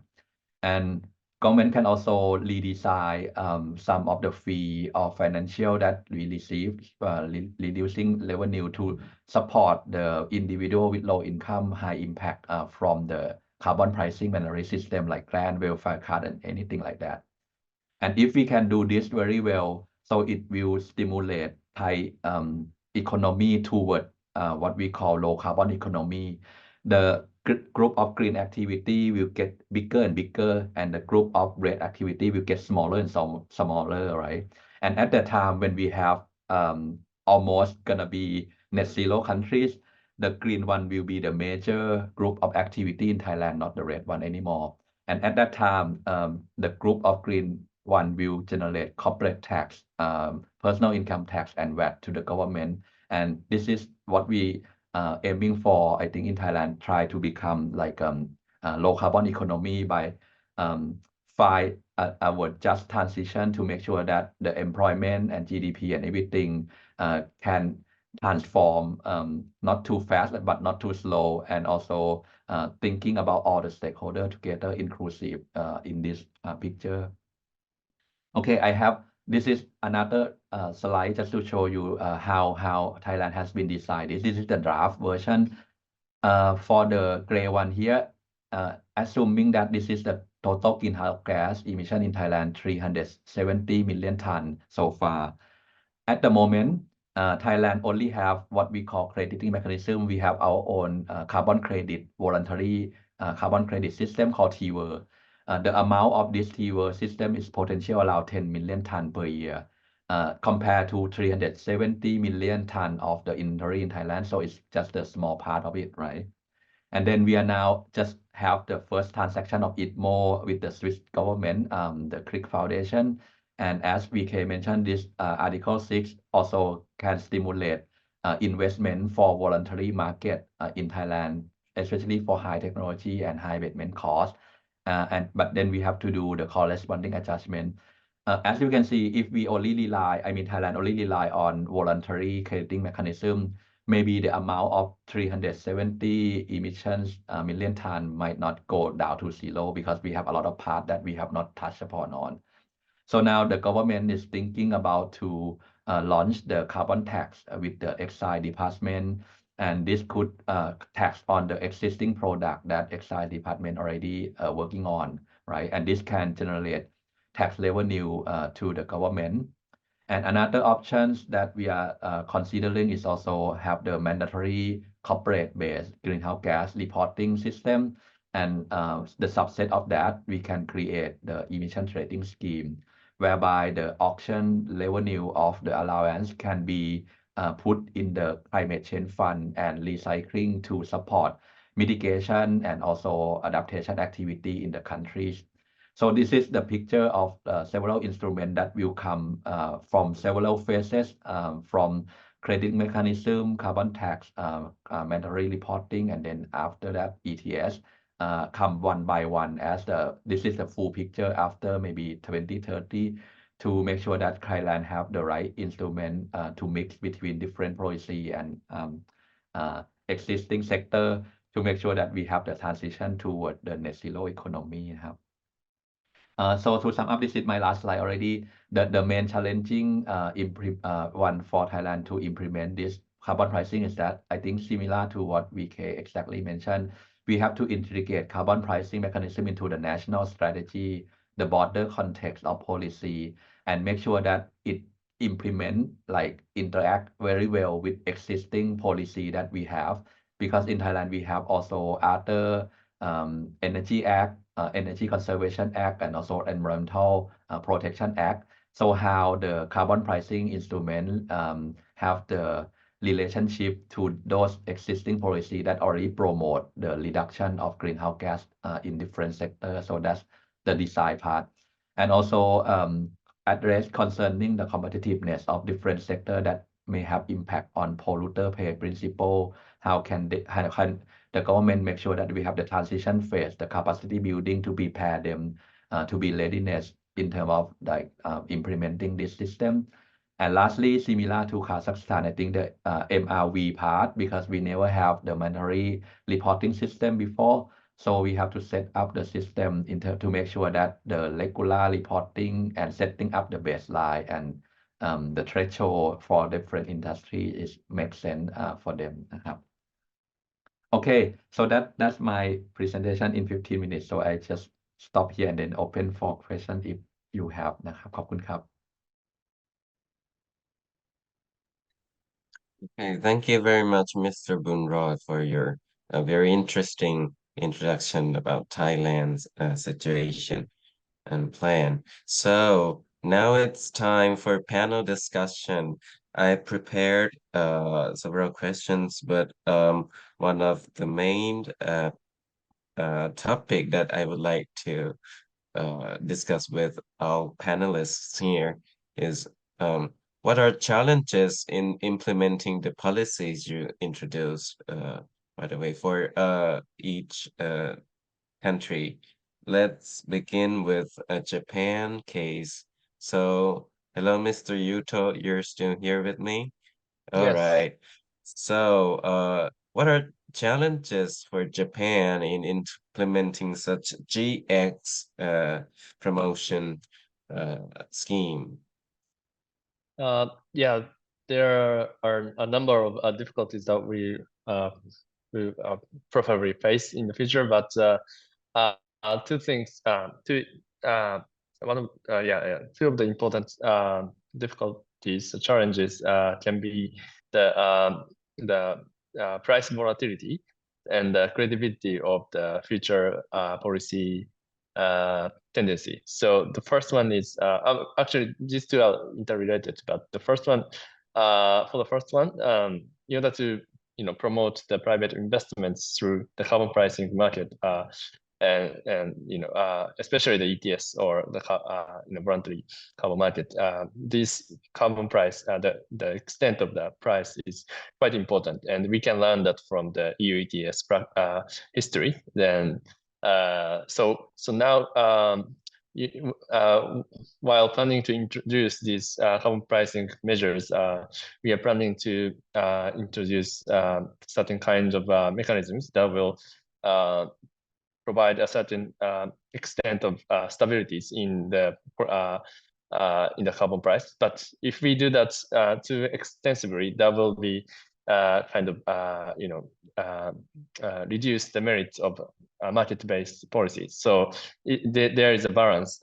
We should find a good balance between the market mechanism and also the stabilities in prices, so that we can promote the green investment in the future. And the second one is the credibility of the climate policies. And as you can see in the US, for example, or other European countries, there are now huge backlash against the climate policies, and I think this will provide kind of vulnerabilities, or again, the unpredictability of these policies, and we should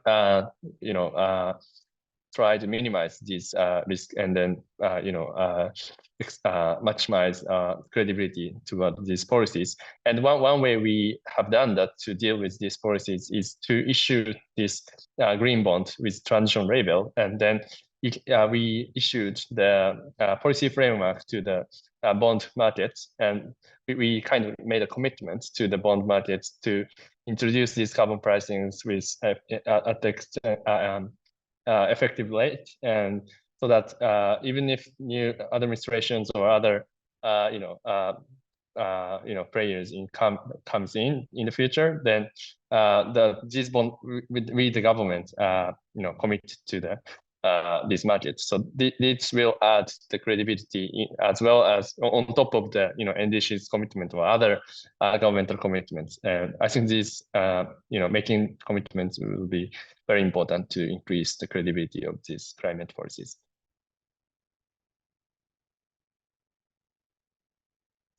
Oh, okay. Thank you very much. So it's like the concerns for Japan would be price fluctuation, because the carbon pricing has just been implemented, and we still need more historical records, right, for the carbon pricing for Japan as well, to be able to better implement the future scheme, and as well the credibility risk to prevent the backlash to the JX promotion. Okay, thank you very much, Mr. Yuto. So how about Kazakhstan case, Miss Aymira, which is still here with us? Could you please discuss or give me an idea what are challenges in implementing the policies for Kazakhstan, especially for the ETS mechanism? Thank you, Dr. Shannon, for your question. Yes, even though like our ETS started in 2013, 2 years later, in 2015, we identified some uncertainties, and we had to stop the functioning of our emissions trading system until January 1st, 2018. So the major challenges we faced were like there was certain inaccuracies in the environmental code of our country, and as a result, we did face some technical contradictions. Also, companies could receive additional allowances due to changes to the nature of functioning of the installation they use. We didn't have MRV system in 2010 to 2012. So monitoring in our country started in 2008, but the general statistical data of 1990 to 2008 period was used for greenhouse gas emissions. So in other words, we didn't request accurate information on emissions and production volumes. And only beginning with 2010, large enterprises started to submit reports. But the information was not accurate, as it included operational data not from installations as it should be, but from the whole companies.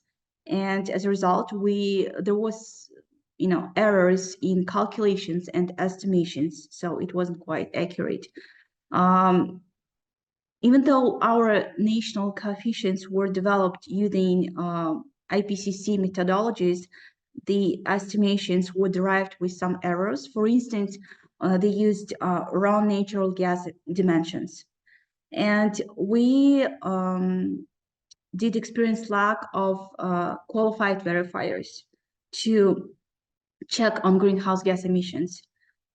Because they started working only in 2012. So assuming all these inaccuracies, we had to stop our ETS, but finally it started to operate in 2018.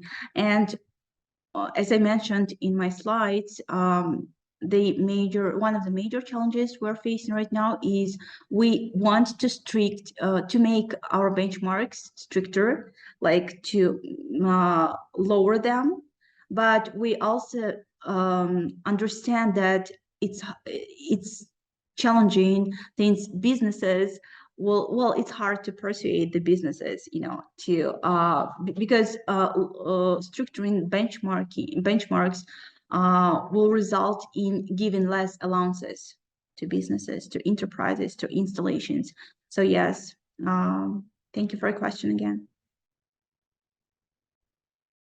Thank you very much, Miss Ivira. So I think there's some association with Japan's credibility risk, but for Kazakhstan, viewpoint would be like how to persuade efficiently to businesses to join more in the emissions trading scheme, which is the main mechanism currently in Kazakhstan. So thank you very much. It's very interesting. So now let's move on to Thailand case. Mr. Bunrod, could you please? I know that right now, currently, Thailand hasn't yet start implementing any like ETA system or carbon tax officially yet.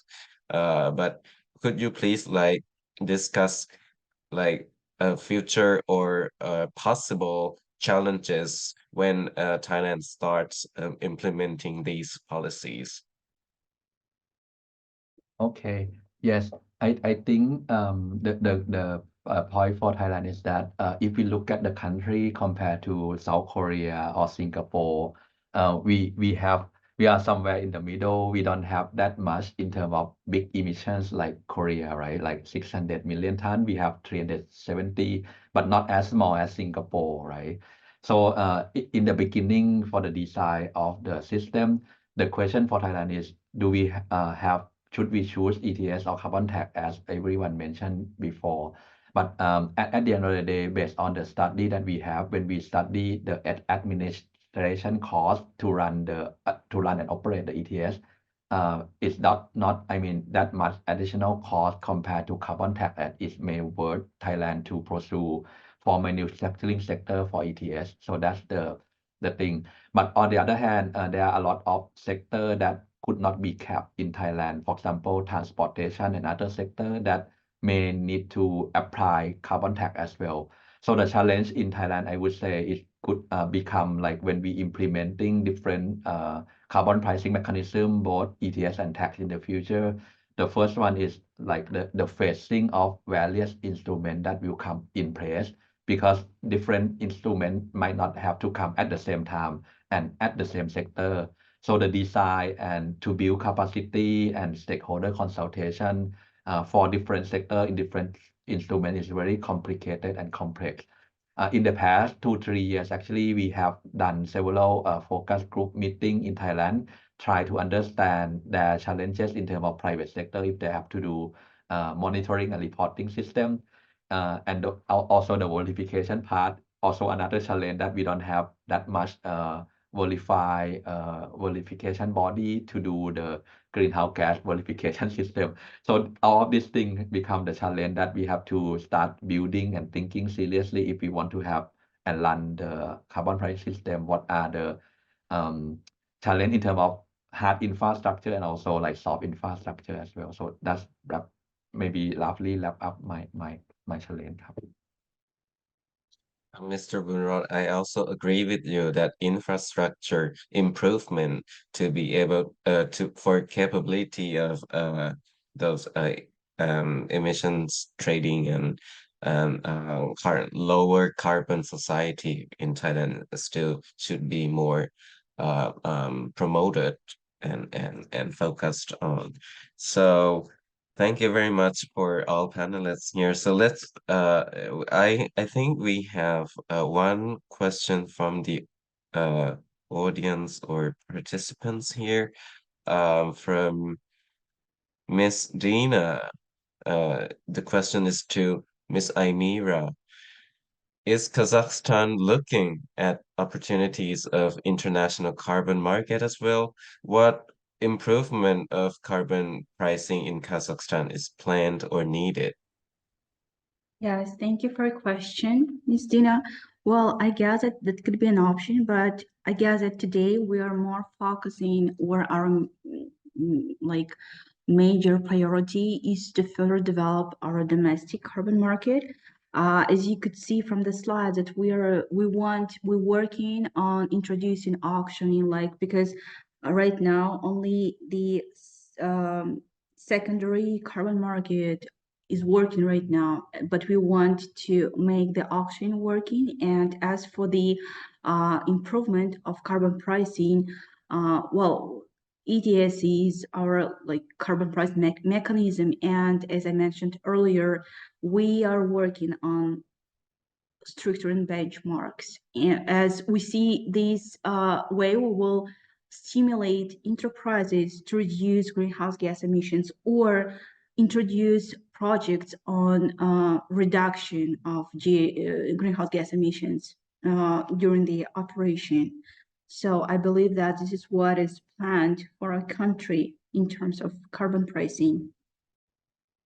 And I hope I did answer your question. Thank you.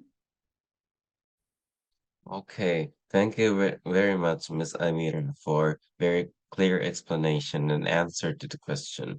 So I guess that's all for section 2. I'm sorry for like keeping a little bit later than expected. So please, so that's the end of my section. So I would pass my microphone to Miss Joy. Thank you very much. Thank you very much to our moderator, Shannon, and our speakers. So we hear about the different country strategies, and we also learn that it is important to establish credibility and also to incentivize industries to invest in green technologies. So for our next session, we will look at the policy issues at the global stage. So session 3 will be moderated by Dr. Naoki Matsuo, Principal Policy Researcher at the Institute for Global Environmental Strategies. He holds a PhD in Theoretical Physics from Osaka University and conducts studies on climate change issues, particularly market mechanisms and policy measures. Our panelists for this session will be Moonrod from session 2 and VK from session 1. And we have Ms. Susanne Ackerfeldt, Senior Advisor from the Ministry of Finance in Sweden, who will be our third panelist. She has 30 years of government experience in energy and environmental policy design, and she is involved in the development of the carbon border adjustment mechanism in EU, and is also extensively engaged in the global climate policy development. So Dr. Naoki, to you. Okay, thank you. Thank you so much. Okay, we are in the final session. That is the third session. That is the theme of such a third session is on the global trend and the EU policies. And in this session, we make it as a panel discussions only, meaning that we do not have any presentations. But in any case, I would like to raise 3 points for discussion. Okay, one is the CBAM, Carbon Border Adjustment Mechanism. That is the kind of the EU policy in some sense, but it affects a lot on other countries as well. So first one is such a CBAM. The next one, the second one is the international markets of such an allowances and credits, whether we have to have such a global market or not. So those kind of things are the second point to be discussed. And the third point is on the other objective or other benefits of the such a carbon pricing than direct emission reductions. Of course, the carbon pricing is for emission reductions, but in addition to that, it can have some other benefits. So, what are they? And how can we make use of that? That's another thing. Okay, so those three elements are to be discussed. Okay, in the beginning, we'd like to focus first on the CBAM. CBAM implies the carbon border adjustment. It's a kind of border adjustment. It's a kind of custom duty in some sense, and that a domestic original instrument in the EU, but it affects a lot on other countries. So the background is that if one country introduces several very stringent policy measures on, for example, climate change mitigation, then such stringent policy measures will affect its domestic industry sectors a lot, and that can be under such an international competitiveness issue. And so, how to cope with that kind of so-called leakage issue, and especially for such a domestic stringent instrument, that is an emission trading scheme or carbon tax, then we have the very clear level of such a carbon cost in that country. So how to cope with that kind of differences between that country and other countries. In the case of, for example, carbon tax, and for example, Sweden introduced several tax exemption on carbon tax in the very beginning of its inception of the carbon tax introduction. And also in the case of EU ETS, the EU introduced ETS allows some energy intensive industries to enjoy such a free allocation. Even now we have such kind of auctioning scheme for other industry sectors. So there are several ways to mitigate that kind of things internally. But for example, the EU is now trying to apply such an auctioning scheme to all sectors. In order to do so, they need to have some such a carbon border adjustment instruments in order to minimize such a competitiveness issue within and without such an EU. So that some of the background that we are facing at. And also we can say that such a CBAM is a very good signal for from the EU policymakers to the stakeholders in the EU, as well as the good or strong message to outside of the EU as well. For example, Singapore introduced, you may know that Singapore introduced the carbon tax, but its rate is going to be raised from 2016 when such a post-pilot phase of such a CBAM is to be implemented. And also India is going to introduce its domestic emission trading scheme from 2016. I'm not sure whether they are affected by that kind of EU's CBAM policy. I don't know, but probably there may be some kind of considerations to design such systems. So first of all, I would like to invite Susan, and she has a very long experience in the EU as well as in Sweden. So Sweden has a lot of experiences in carbon tax as well as the EU ETS. So the question to Susan is how does the EU expect from the stakeholders in the EU and also outside of the EU in the strategical manner? So that's my question, but I think that it might be better for you first to introduce yourself as well as how CBAM is to be was designed. Well, Susan, you have. Okay. Thank you very much, Dr. Masu. It's a great pleasure for me to be here on this panel and try to explain a bit about how CBAM works and how it fits into the climate context of the EU. Because as for myself, as Dr. Matsu mentioned, I have 30 years of experience at the Ministry of Finance. I've been negotiating a lot within the EU, and I was also working at the Commission for designing the CBAM proposal when it came out, and I've been implementing it ever since.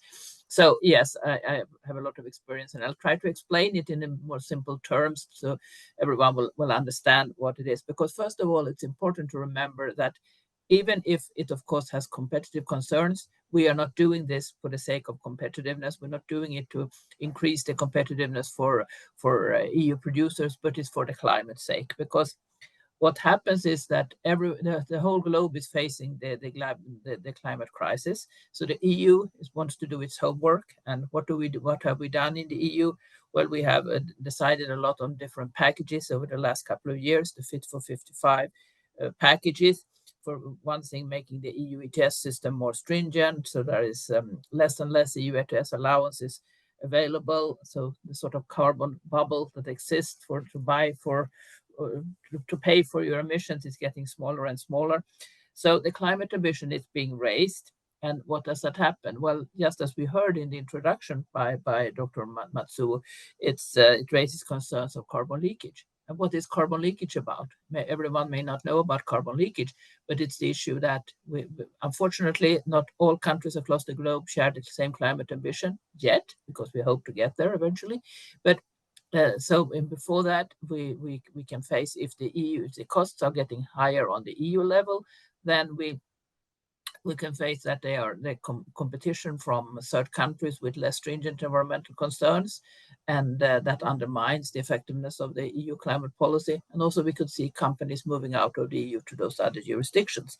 And in order to prevent that, and to ensure that the climate policy on the EU is working well, that there has to be something else than the free allowances. It had to be the CBAM. So the CBAM was introduced, and it's a provision that regulates the internal market on the EU.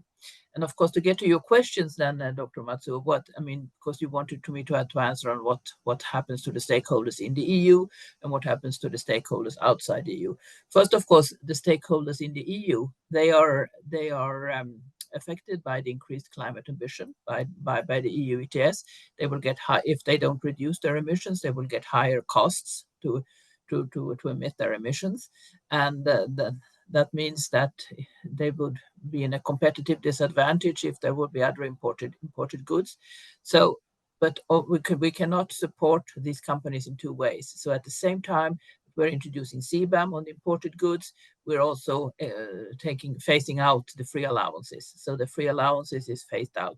So it's a slow introduction. It doesn't happen at the very first time. It goes from 2026 to 2034, gradually phasing in CBAM and phasing out the EU ETS free allocation. So it's a slow progress. And the CBAM also started now in October 2023, but it started with a period of no fiscal obligation, but with a period of sort of learning, getting information, trying to get the information of the emissions embedded in the goods, and that goes to what happens with the stakeholders outside the EU. Because what I said is that it regulates the EU market, all the legal obligations. It's on the importers. It doesn't have the Singapore or Indian producers.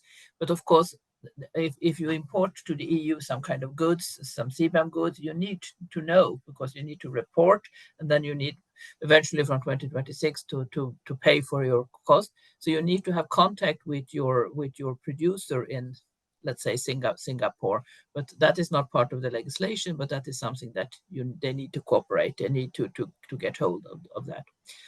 And there is some criticism, you didn't mention it, but in the global debate there, because we are supposed to be talking about the global arena, some criticize the EU CBAM of being in breach of the Paris Agreement, the principle of common but differentiated responsibility. But I don't agree, because the EU CBAM, as I said before, it's about safeguarding the EU climate policy on the internal market. So if a third country introduces any kind of measure to reduce the carbon intensity, a regulation, a ban, or a subsidy, or whatever, then the CBAM regulation is reduced. So they will pay less CBAM. And also they can get a deduction if they paid carbon tax. We heard that, I know that in Singapore or whatever country has a tax or an emission trading scheme, if they pay, they get a deduction. So I think it's fair to say that the EU CBAM is in line with international obligations. And it of course can be said to decarbonize, to favor decarbonization in certain countries, but that's not really the objective, because the objective is on the internal market. And I think I'll stop there and see what else questions you would like to ask me about this, and hear the other panelists on this team as well. Thank you very much. Okay, thank you very much for clarification, as well as how the EU is considering about that. So on CBAM, I would like to ask Virender as well as the Bumrod on about the same question. That is how are Asian countries reacting or willing to react to this new measure? That is a thing. So how are the Asian countries is going to react? Has already reacted. So, okay, the first, the Virender, could you please go ahead? Thank you. Thank you so much, Naoki-san, for looping me into this very interesting conversation. Of course, the audience has already heard from the top expert on the topic, Suzanne, but I'll still try my couple of cents on this topic, especially from the regional context. So the way I can look at this is that the introduction of CBAM is likely to have some significant economic implications for the global trade, as well as the investments, I think. And this is going to be reasonably more significant for the developing countries. But although ADB's regional members, the developing member countries in Asia Pacific, are not the top CBAM product exporters to the European Union as a share of the total CBAM affected product exported to the world. But still, I would say that our developing member countries will be impacted by the CBAM regardless. I think this is fundamental. CBAM is likely to affect regional members in more ways than others. For example, Central Asia has a relatively large exposure to the European Union for the trade of goods covered by the mechanism. If you look at the sector level, some Asian economy countries, might feel that they're getting a headwind for their exports, as the cost calculated by the embedded emissions will be charged to the import prices coming online for 2026. So what I'm referring to is countries like India in the iron sector and steel sector, Georgia, for example, in the fertilizer sector, Kazakhstan in the aluminium sector, and I'm quite sure there are other sectors. From the perspective of the Asian policy makers, they really need to think about how their existing domestic carbon policy frameworks might mitigate the impact of CBAM on their exports and therefore the economies. I think this is very important. So the other element from the region's perspective is that, the carbon markets or domestic or carbon pricing instruments are still kind of developing. Only 2 countries have carbon tax, as we have heard. So from that perspective, CBAM presents an opportunity for the countries to focus on developing their carbon pricing instruments. I will also, dealing with the pitfalls or shortfalls in the investments that is required to meet their climate targets under their NDCs. So in the longer term horizon, what I see is the border carbon mechanisms, what introduced by the European Union in the form of CBAM may become a more common mechanism for reducing carbon leakage that Suzanne was alluding to, as more and more countries might think, and probably some are already thinking. So I think looking at this, that the CBAM may not remain contained to the European Union, export to European Union alone. I would say that there's a need for the Asian countries to substantially strengthen the integration of low carbon technology solutions in their manufacturing sectors and look at carbon pricing instruments to mitigate any potential adverse impacts of instruments or mechanisms like CBAM. I'll stop here.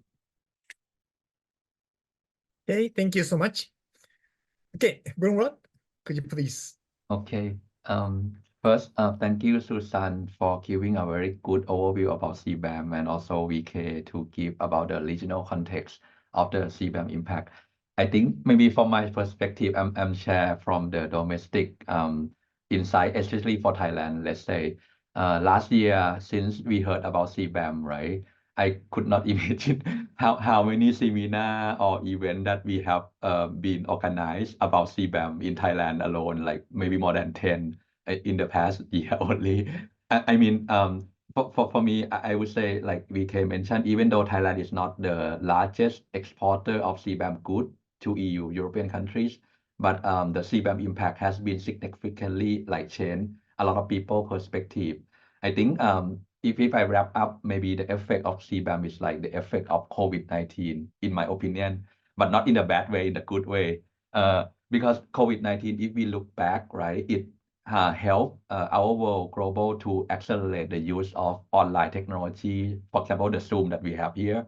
Without COVID, maybe we have physical meeting already. CBAM is the same thing. I think it's accelerate like manufacturing or different country to accelerate their climate action, I would say. So in the same way, because CBAM have three principles, right? The first two, first, the actual value of embedded emissions will be implemented. The second principle, same carbon price under the EU ETS.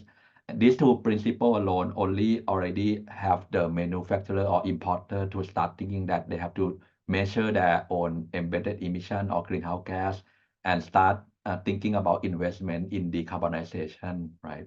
And then the third principle for CBAM, avoidable pricing, that also have impact for the government, allow like, because to avoid double carbon pricing, the government in domestic country, they have to implement their own system. So somehow, and if this kind of concept implement not only in Europe, right, but in America and other countries, it will force like accelerate the action of climate to be faster, and everyone have gain some impact. So maybe this is my wrap up of the impact that I've seen so far for CBAM to Thailand and neighboring country. Thank you. Yep. Okay, thank you so much. Well, actually nowadays, the EU is now considering to apply such a CBAM to some raw materials as well as the power. But probably in the near future, it will be expanded to some other products as well. And I don't know whether, but possibly it can require such companies to estimate the so-called scope 3 emissions as well. So getting more complicated. That's my concern. But in any case, the CBAM, why CBAM is needed? Because Europe, Thailand, some Asian countries, those are separate. If we have the some common carbon pricing, then we do not need it anymore. Yeah, that in theory, of course. So the second topic that we are going to talk is on such kind of the international market-related aspects of the allowances and or credits. Okay, so the background is that for the carbon pricing, probably you may understand that the for the carbon pricing instrument, broader is better. Broader is better, but actually, in reality, in order to consider such an international related aspects, whether we will be able to have some international common carbon tax or not, that's almost unrealistic, I'm sorry to say. But in the case of emissions market, that could be somewhat different, I think. So linking, so for example, we have several carbon markets, as well as the voluntary carbon credits markets. So whether we are to link them or not, that's another thing.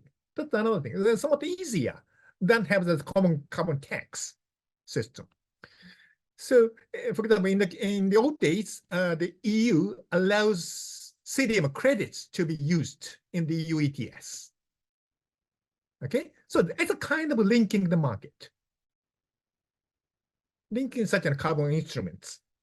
So those kind of things could be a way to maximize the such an benefits of the carbon pricing, I guess. So whether it is possible or not, that's another thing. And actually, for the carbon price and carbon credits, you may know that the last COP28, the parties could not have some decisions on the Article 6, that is on the carbon crediting mechanisms related aspects. They could not make any decision about that. But I can say now that we are now, for example, Article 6.2, 6.4, those kind of new carbon crediting things may have in the stage for the implementation, graduating from the such a designing stage, in some sense. So in that sense, we are in the negative. We have the negative side as well as the positive side on that aspect. Okay, so that's the background that we have now. So the first thing that we are to I would like to ask you is that the first for Suzanne.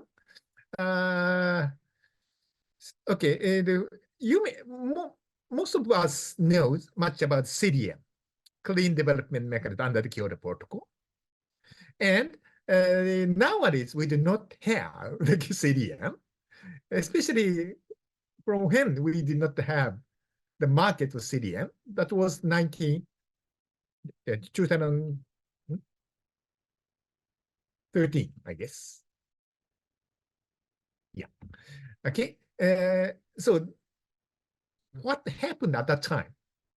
Probably all of us may know that the EU decided not to link the such a CDM to EU ETS. So that is around the second commitment period of the Kyoto Protocol. So after that, I'm sorry to say, CDM was almost collapsed because of the loss of that such a big demand. So that's what we experienced. So in that sense, I think that it is not easy to link several independent systems to keep some fungibility between these. It is not easy. I understand that the EU would like to integrate CDM into EU ETS in the beginning. And it is theoretically a good thing, but it failed to do that. So that may imply some difficulties to link the such markets. So I'd like to ask Suzanne on the question that is that, do you think that the EU will open the door for the linking of the markets in the future to the EU ETS? So if so, under what conditions the EU is going to have link other, for example, carbon credits or other EU other ETS markets to the EU ETS market. And if the EU or European Commission does not want to do so, why? Why not? So that's my question to to Susan on the EU position or EU way of thinking. Susan, you have the floor.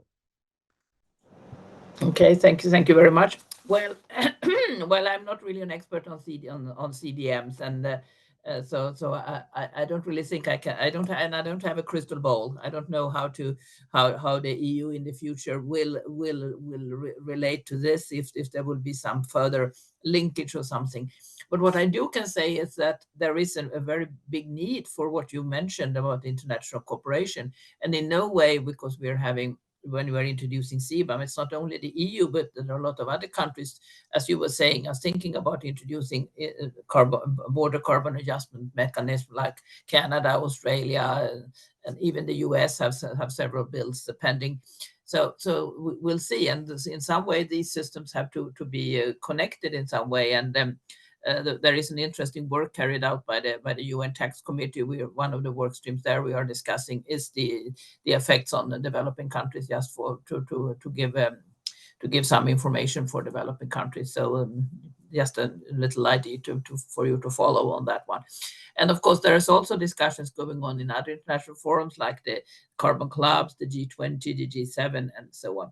But that leads me to another topic, which was also mentioned here, about also in the presentations made by both Thailand and Japan, about the carbon credit offsets. I mean, the voluntary markets, and that has really boomed. Like you were saying, there is a lot. There was recently exchanges were opened up in both Tokyo and Jakarta and other places where you can buy those things, and that's an alternative to the government intervention. We have official government regulations like carbon tax, emission trading schemes, and so on. And then they have the voluntary market. And in some countries, I think, are actually combining those two. I mean, if you have, for example, in South Africa and in Chile, I know that they allow certain percentage of the carbon tax obligation to be fulfilled by this voluntary carbon offsets, and that's an interesting development. I think we can see a lot about that. So I mean, this whole area with the different possibilities, yes, government intervention with different systems, and the voluntary things, and how we create the necessary investments. It's all very interesting, and it will actually. It's interesting to be part of this, as I think you also agree on, right, for the moment, because there's a lot of things that can happen and a lot of things need to happen. So let's follow the discussion. But I don't have a solution, but I'm very interested to follow the discussion. Thank you. Okay, thank you so much. Yeah, and it is, the word is very much complicated than before, but I think that it is a kind of good way to do. But okay, for the Asian countries, I would like to ask Virendra and Brunrod about on the question, that is do you expect that will Asian countries be able to make use of carbon credits for their pathways to construct their low carbon economy or zero carbon economy? If so, what conditions are needed internationally and or domestically? So how to make use of such carbon credits for your economy to move forward? So that's my question. And okay, this time, Brunrod, would you please go ahead? Okay, thank you. Maybe I divide this question into two parts. The first one, the ASEAN country may make use for their domestic target, like NDC, for example. I think let's say, for example, for Thailand part, we are now already have the domestic voluntary crediting system called TWER, right? So, and now we are talking about whether we're gonna have ETS or carbon tax coming up. I think that the first one that they are considering to design the system is similar to EU ETS in the past that allows CDM credit to be used under ETS. So for Thailand as well, if we have ETS, Thai ETS, let's say, the domestic crediting system that we have from TWER might be able to use for own promoting NDC within our country. So this is the linkage domestically between voluntary crediting system and Thai ETS. And then the question is whether the Thai ETS should allow international credit to be used under the Thai ETS or not. This could be like two parts. I think either if we want to claim that Thai ETS under the Thailand NDC and the Paris Agreement, it have to be under Article 6. So those have to be aligned with the rules and requirement from the Paris Agreement, right? But another question is if we want to use only for Thai ETS but not really linked to the NDC, which might less likely to be like to allow other independent crediting standard like VCS or gold standard. That might be I would say rarely the case, but I'm not really sure that how this one will evolve. But for sure for domestic, this could be one part. And then another interesting part is that I think most of the ASEAN countries thinking about Article 6 more like selling credit or mitigation outcome to developed countries, right? And in Thailand, and I think in other ASEAN countries, we have not yet discussed between South-South cooperation. Like for example, maybe in the future, Thailand could purchase like Article 6 it more from Laos or from Vietnam as well. I mean, like because we are quite I mean the target and everything. But I think for the short term point of view, most of the ASEAN countries linking to Article 6 is mostly to evaluate our own NDC target, whether we are like comfortably to make sure that we also meet our own NDC, and then the capacity to make sure that Article 6 project implemented in these countries has been benefit for the country economic growth and promote technology advancement in some sector that the country could not do alone. I think this still learning, and Thailand is one of the pilot, I think, countries that doing this. So we still learning on this as well. But to be described, I think this is like two parts of different linking system. But if you ask about like whether Thai ETS gonna be linked with EU ETS or other ETS, I think this is really less likely because we come from different baseline setting and sectoral, and to link the mandatory system is still I think takes several or like even 10 more years, I would say. Thank you very much. Yeah. Okay, thank you very much. Okay, Virender. Yeah, thank you so much. There's very little left for me to speak, but still I'll try. I again would like to dissect your question into two parts, whether Asia countries in the Asia Pacific will be able to take advantage. Short answer is yes. The argument in favor is that Asia and the Pacific still account for more than 50% of the GHG emissions. So there's a good amount of potential to reduce the GHG emissions, number one. If the region offers a great amount of investment opportunities to deploy low carbon technologies and solutions, which will obviously contribute to reduction in GHG emissions, and some of that could be securitized into carbon credits. Number three, the region, as I mentioned during my presentation, the region was the center of gravity for the international carbon markets under Kyoto regime. More than 80% of the projects were in Asia Pacific. More than 80% of the carbon credits issued were for the projects here. So the region has a good amount of expertise and experience in participating in the carbon markets. This also means the region has a lot of expectations from the international carbon markets. In the meantime, while we were transitioning from Kyoto to Paris, the government of Japan introduced JCM, the Joint Crediting Mechanism. And most of the JCM partner countries which have signed bilateral MOU with the government of Japan are in the Asia and the Pacific. So the region has a good, and most of the projects are also in the Asia and the Pacific once again. So this contributes to the the point that I was saying here. Now, building on this one, I really am quite convinced the region has a good amount of chances to take advantage of the international carbon markets evolving.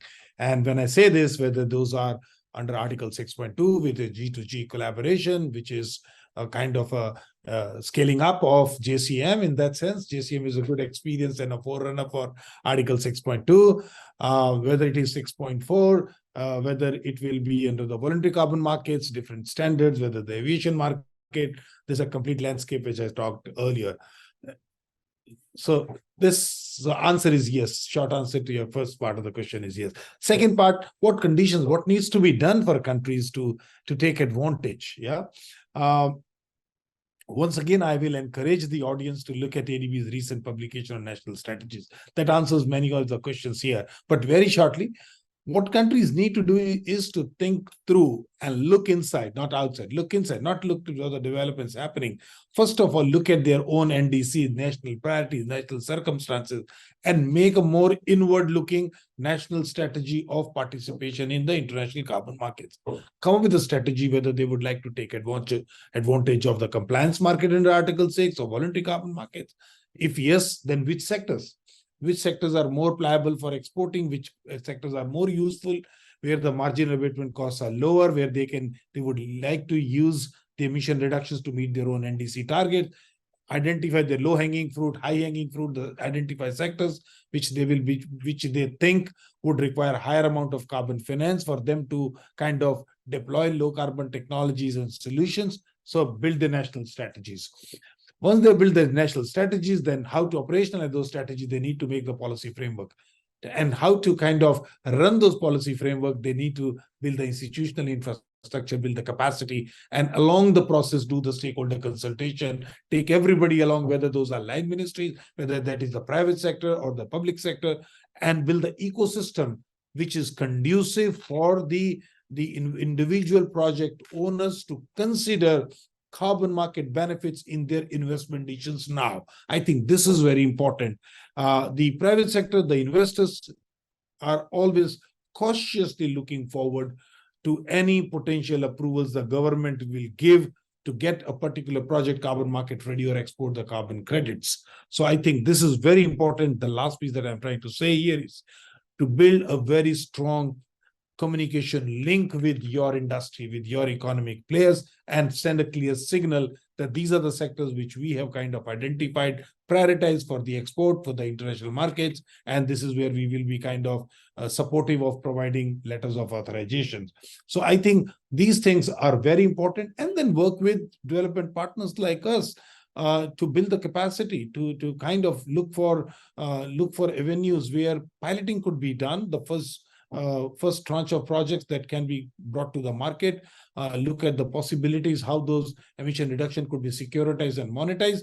That itself is going to send a very strong price signal. And I think individual investors are looking for that very important price signal that can come from early movers. I did mention about ADB's Climate Action Catalyst Fund. We will be setting sending this kind of a price signal to the early stage transactions. And I think this is what countries need to do and the policymakers need to look into. Let's stop it. Okay, thank you so much. So actually, there's such an economic principle that should be applied to the emission reductions as well. So the carbon pricing as well as the market linkage could be one of the solutions for that. But actually, I must say that the transaction itself, I mean, that the buying and selling such a carbon credits or carbon allowances, that only such a transaction will not reduce CO2.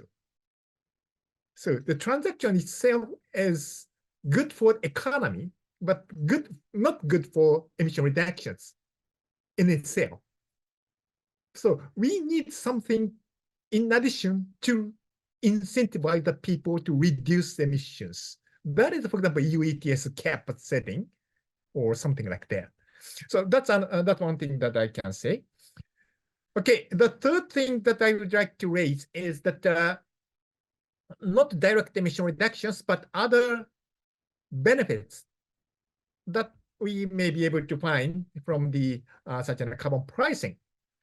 So the carbon pricing is a very good tool to reduce the emissions, of course, because it's for that the purpose of that kind of carbon pricing is for that purpose, prioritized purpose is for that. But in addition to that, we may need to consider several other things. For example, okay, you have heard how the Japan's GX ETS is considering. Japan's GX ETS is a part of GX policy. And such a GX policy, Japan's way of thinking, or Japan's METI's way of thinking, is to generate the money for such a sovereign bond. That's the purpose. That is the main purpose of such a Japan's new carbon pricing. So not reducing domestically of its emissions. So that's Japan's way of thinking to make use of such a carbon pricing, actually. So in any case, the generation of money, that is very important, another element. How to make use of that, that's another thing. For example, in the case of Sweden make use of the carbon tax at the very beginning for the tax reform. Of course, in addition to that, or actually the more important one is to reduce emissions. But in addition to that, as a byproduct of such a carbon pricing, such a revenue raising, that is another important element. But how to make use of such a revenue, that's another thing. So I would like to ask three of you about the question that is please share your country's experience or your personal experience or some lessons learned from your experiences on the role of the money generation by using such a carbon pricing or other channels. So the money generation could be one of the important byproduct of such an emission reductions through the carbon pricing. So how or what kind of lessons or experiences you may find to have to share with others? Okay, so first, Burot. Okay. To be honest, I don't have that much direct experience on this, but actually we in case for Thailand, just to share you, we have run econometric model in terms of when we have the ETS or carbon tax and the revenue generated from this mechanism, what are the differences when we recycling this revenue to the government 100% or give some portion to reinvest in the infrastructure for green project and that kind of thing. And the result found that it's significant difference between everything go to the government and something go back to recycle and promote and stimulate green investment in the countries. And I think looking at the ASEAN countries, overall, we have to understand first, for example, in case for Thailand, when Thailand have the annual budget 100%, actually typically 70% go to general expense and only 20 to 30% go to investment expense in the countries. So that means if we have carbon pricing instrument coming up in the country and 100% of the money go to government, most of the money will be used for general purpose like a salary of staff and everything like that. It's not gonna change that much in terms of like shipping Thailand toward the new economy to invest in infrastructures.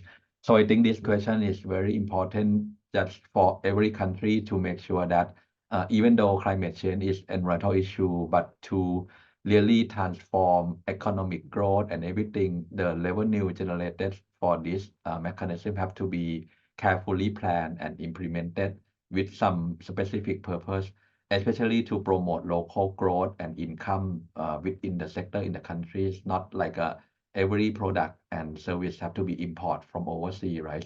So we can use that revenue to reinvest and then promote like green higher paid job within the country and create another sector to replace the old high emission sector. I think that's my quick short answer about this. Yes. Okay, thank you so much. Okay, actually the country or region that has the most variety of the experiences is the EU and Sweden, I think. So I would like to ask Susan to share your thoughts about that. Thank you.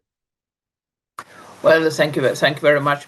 Well, Sweden was one of the first countries in the world that introduced the carbon tax. It was already in 1991. We were not the first country. Finland beat us to it. They were first in 1990.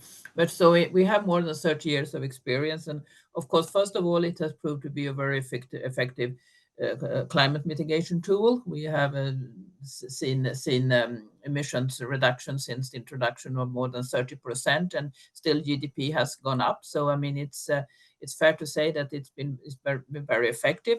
And but the question that you raised were more related to the money. I mean, because of course I work at the Ministry of Finance. We like money. We like revenues. But what do we do with revenues? Well, our constitution forbids us to do earmarking. But of course, earmarking can be a good way for developing countries, particularly to introduce a measure because it makes it easier for public acceptance if the citizen can see that the money generated are going to something good for them, for more public transport, better roads, whatever. So that's definitely a choice. But what we did in Sweden was, I mean, the moderator said that we introduced this as part of a general tax reform, and that was true, and that's also a message I would like to convey, that maybe look at the packaging when you introduce a measure, carbon pricing, particularly carbon tax. Do it not as a single measure, but make sure that you have some packaging around it. So make sure that people don't see it just as a tax grab, but they actually see that the money is making good use, and you have some alternatives, because you need to be able to switch to those other modes, whether it's technical innovation or more fossil free transportation, lower heating costs, or whatever. So make sure that there is options, so that there is possibility to make good use of the money.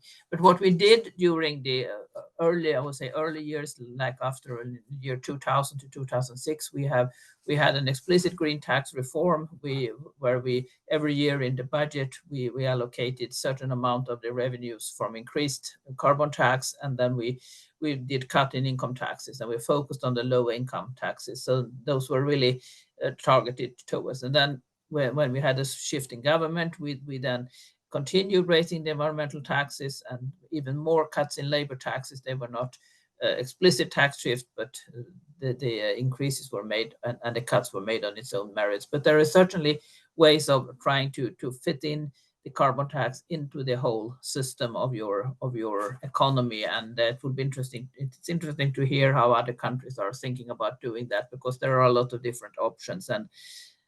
But just make sure that you think it through properly. And I would, in this respect, also recommend the UN Handbook on Carbon Taxation for Developing Countries, which was published in 2021. There's a lot of interesting information there, which you can read and see of assistance for you. Thank you. Thank you so much. Actually, not just such an Sweden itself, but the European Commission got some big revenue from the auctioning of such an EU allowances, and that are to be earmarked to some the climate and other related purposes as well. Just for your information. Okay, and last but not least, Virender, it's your turn. Okay, a lot has been said by the previous two speakers. Let me add another dimension to the conversation here. Like you mentioned, what could be the other benefits of the carbon pricing? So let me turn a page here and say, try to see what happens when you use carbon pricing. You are basically trying to motivate individuals or the economics players to go towards the diffusion of the low carbon technologies and solution.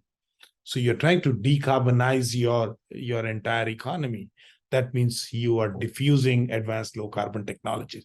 So this is what happens. This is what happens, or this is what should happen when you are able to put together a reasonably good carbon pricing instruments. So what can happen on the back of this? There could be foreign direct investments coming inside the country. There could be cross-border cooperation between two sides of countries. And there's one thing which is very important. When you deploy advanced low carbon technologies, and when you design your projects properly, then what happens is those investments not only reduce tons of CO2, but they also bring about a lot of co-benefits for the local communities. And those benefits are far beyond. They are health benefits. For example, there's education for the local people, access to electricity to drinking water, the medical facilities, so much. I mean, that it is a subject by itself. In ADB, we have been supporting a number of projects through carbon finance. And we did a study and we found out that the projects we thought were just reducing tons of CO2 are reducing tons of CO2 for definite, but they are also bringing a lot of co-benefits for the local communities. And that is very important because that can also help countries to contribute to SDGs. So I think this aspect also need to be ascertained while countries are working on designing their carbon pricing policies, that they not only help them to achieve the Paris goals, but they also help them to contribute to the Sendai framework. That is one aspect which is side of, but coming back to very specifically to your question, is this, that if through the carbon pricing instruments, governments are able to do resource mobilization, whether it is through the carbon tax or through the emission trading scheme auctioning, then the government has additional source of money, additional revenue that Suzanne was alluding to. And then the governments have the possibility to use those money in a very, very conscious manner, in a strategic manner. So what can be done, for example, governments can work on utilizing those revenues in a specific targeted manner. Say, for example, incentivizing investments in, say, low carbon technologies, for example, bringing about projects which have better community benefits, basically contributing to the just transition, because, moving away from the high carbon intensive solutions to moving to a low carbon solution may have certain pain points which could be alleviated by utilizing part of these such revenues coming in. So making focus investments and also dealing with or trying to overcome the problems of the vulnerable communities. I did talk about the carbon taxation and how the carbon taxation can, the revenue generated could also be utilized to deal with the pain points of the vulnerables. I mean, we have seen the example from the Singapore carbon tax, where the part of the revenue generated is utilized to kind of offset the increase in the utility bills for the vulnerable part of the society, for example. So I think if it is, and that is one of the very fundamental things about the carbon pricing domestic resource mobilization, is that it is not that which instruments do you use to put a price, but the real important thing is, the thing which really brings about real contribution is, what do you do with that envelope? What do you do with the revenue? So the challenge is not just to generate the revenue, but also how to utilize that revenue so that the distributional impacts on the local community the adverse distributional impacts are minimized. I think that's a real challenge. There are a number of examples available out there. My previous speakers have mentioned about this, but I think this is one of the key points of carbon pricing. Thank you. Okay, thank you so much. Thank you so much. So actually, the carbon pricing has led several theses, including, for example, the technological aspect. I would like to say that the carbon pricing itself, its original way of thinking is to materialize some a little bit high cost options to the real world, probably now or in a few years at least. But for the longer time framework, the carbon pricing could provide some good signal for the technological development, and also using such a revenue of such a carbon pricing, then the government may introduce several other expenditure policies to for example, develop such a not yet commercialized technology to be realized. So those kind of things are somewhat integrated. And also, as Belinda said, that such an public sector's role is very, very important to how to make use of that such a carbon pricing. But in addition to that, carbon pricing itself, its principal role is to mobilize public private sector's people, not public. The public sector is important in order to consider, for example, co-benefits and some others.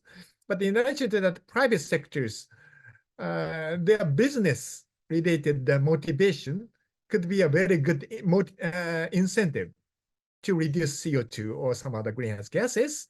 That is the most important characteristic aspect of this, to make use of such a carbon pricing. That's my understanding. So in any case, are there some questions from the floor participants? Well, I think there was one question directed to me that I can answer if you allow me. Yeah, about electricity. There was a question from one of our Thai audience about why Sweden exempts the input into electricity production, which of course is thanks a lot for that question. It's a very pertinent one, because if you look globally, a lot of electricity generation is fueled by coal and other fossil fuels.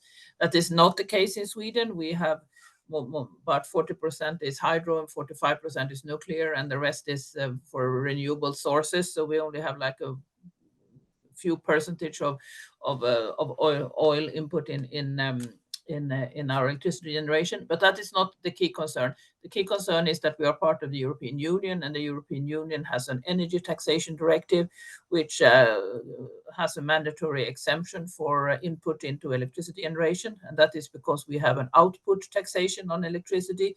So electricity is taxed when it's delivered by the grid to the consumers. So that obliges us not to tax the input. But of course, that's something that could change in the future. And if you look at countries that are thinking of introducing carbon taxation, I definitely think it would make sense to do it on the input for generation, if you have a lot of fossil fuels. But for the European context, it's not a possibility. So I hope that explains the question. I will be happy to elaborate further if need be. Thank you. Okay, thank you so much. Actually, as you may know, that the Europe is connected in the sense of the power pool.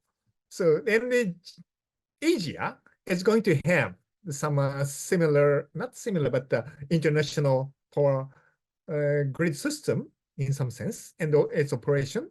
So the such an emissions market that could be somewhat linked to that kind of new types of the international market, I guess, hopefully, but I'm not sure. So are there some questions, comments from the floor? Nothing more? So I think that we can stop now for this session. And I would like to ask Joy to close the session.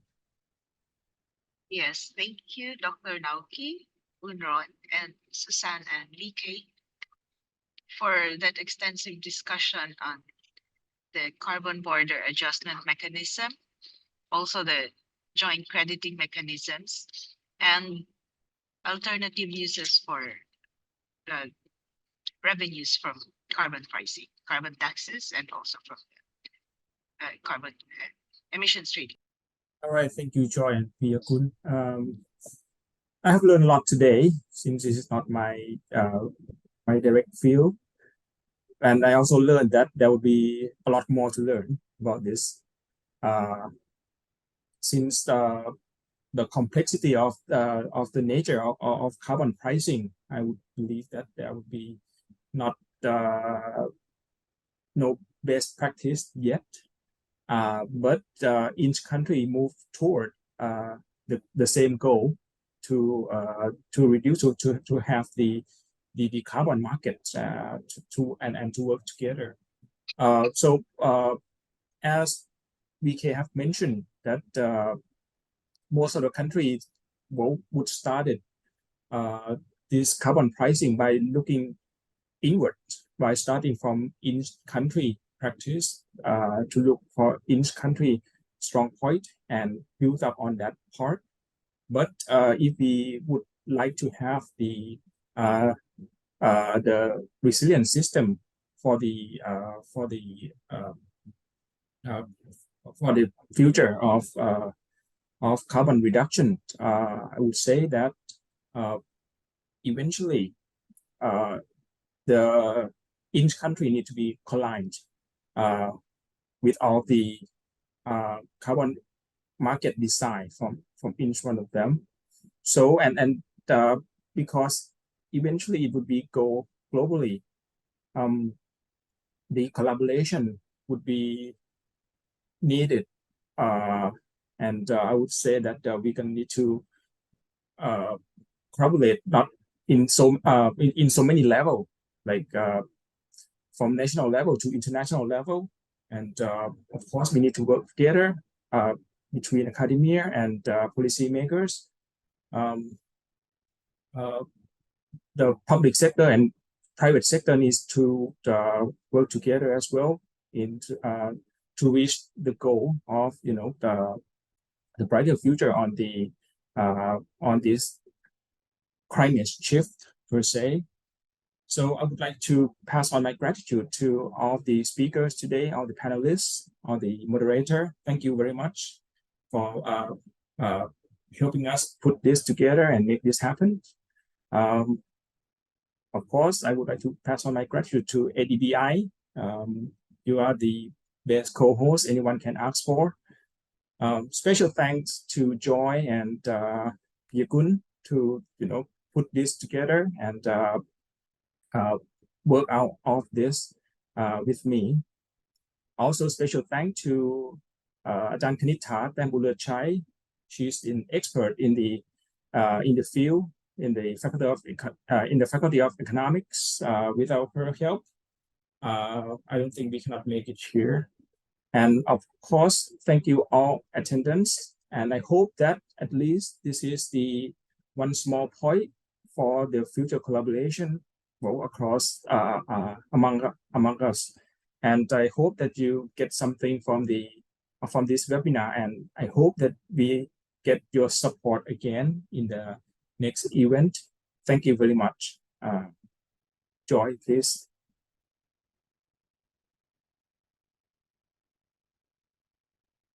Yes, thank you once again to all our speakers, distinguished speakers, and also to DDBEC.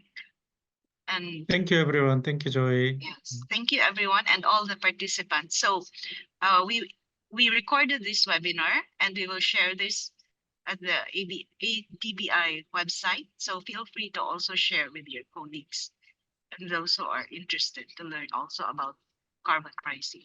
Thank you very much. Thank you very so much. Thank you. Thank you. Thank you very much, everybody.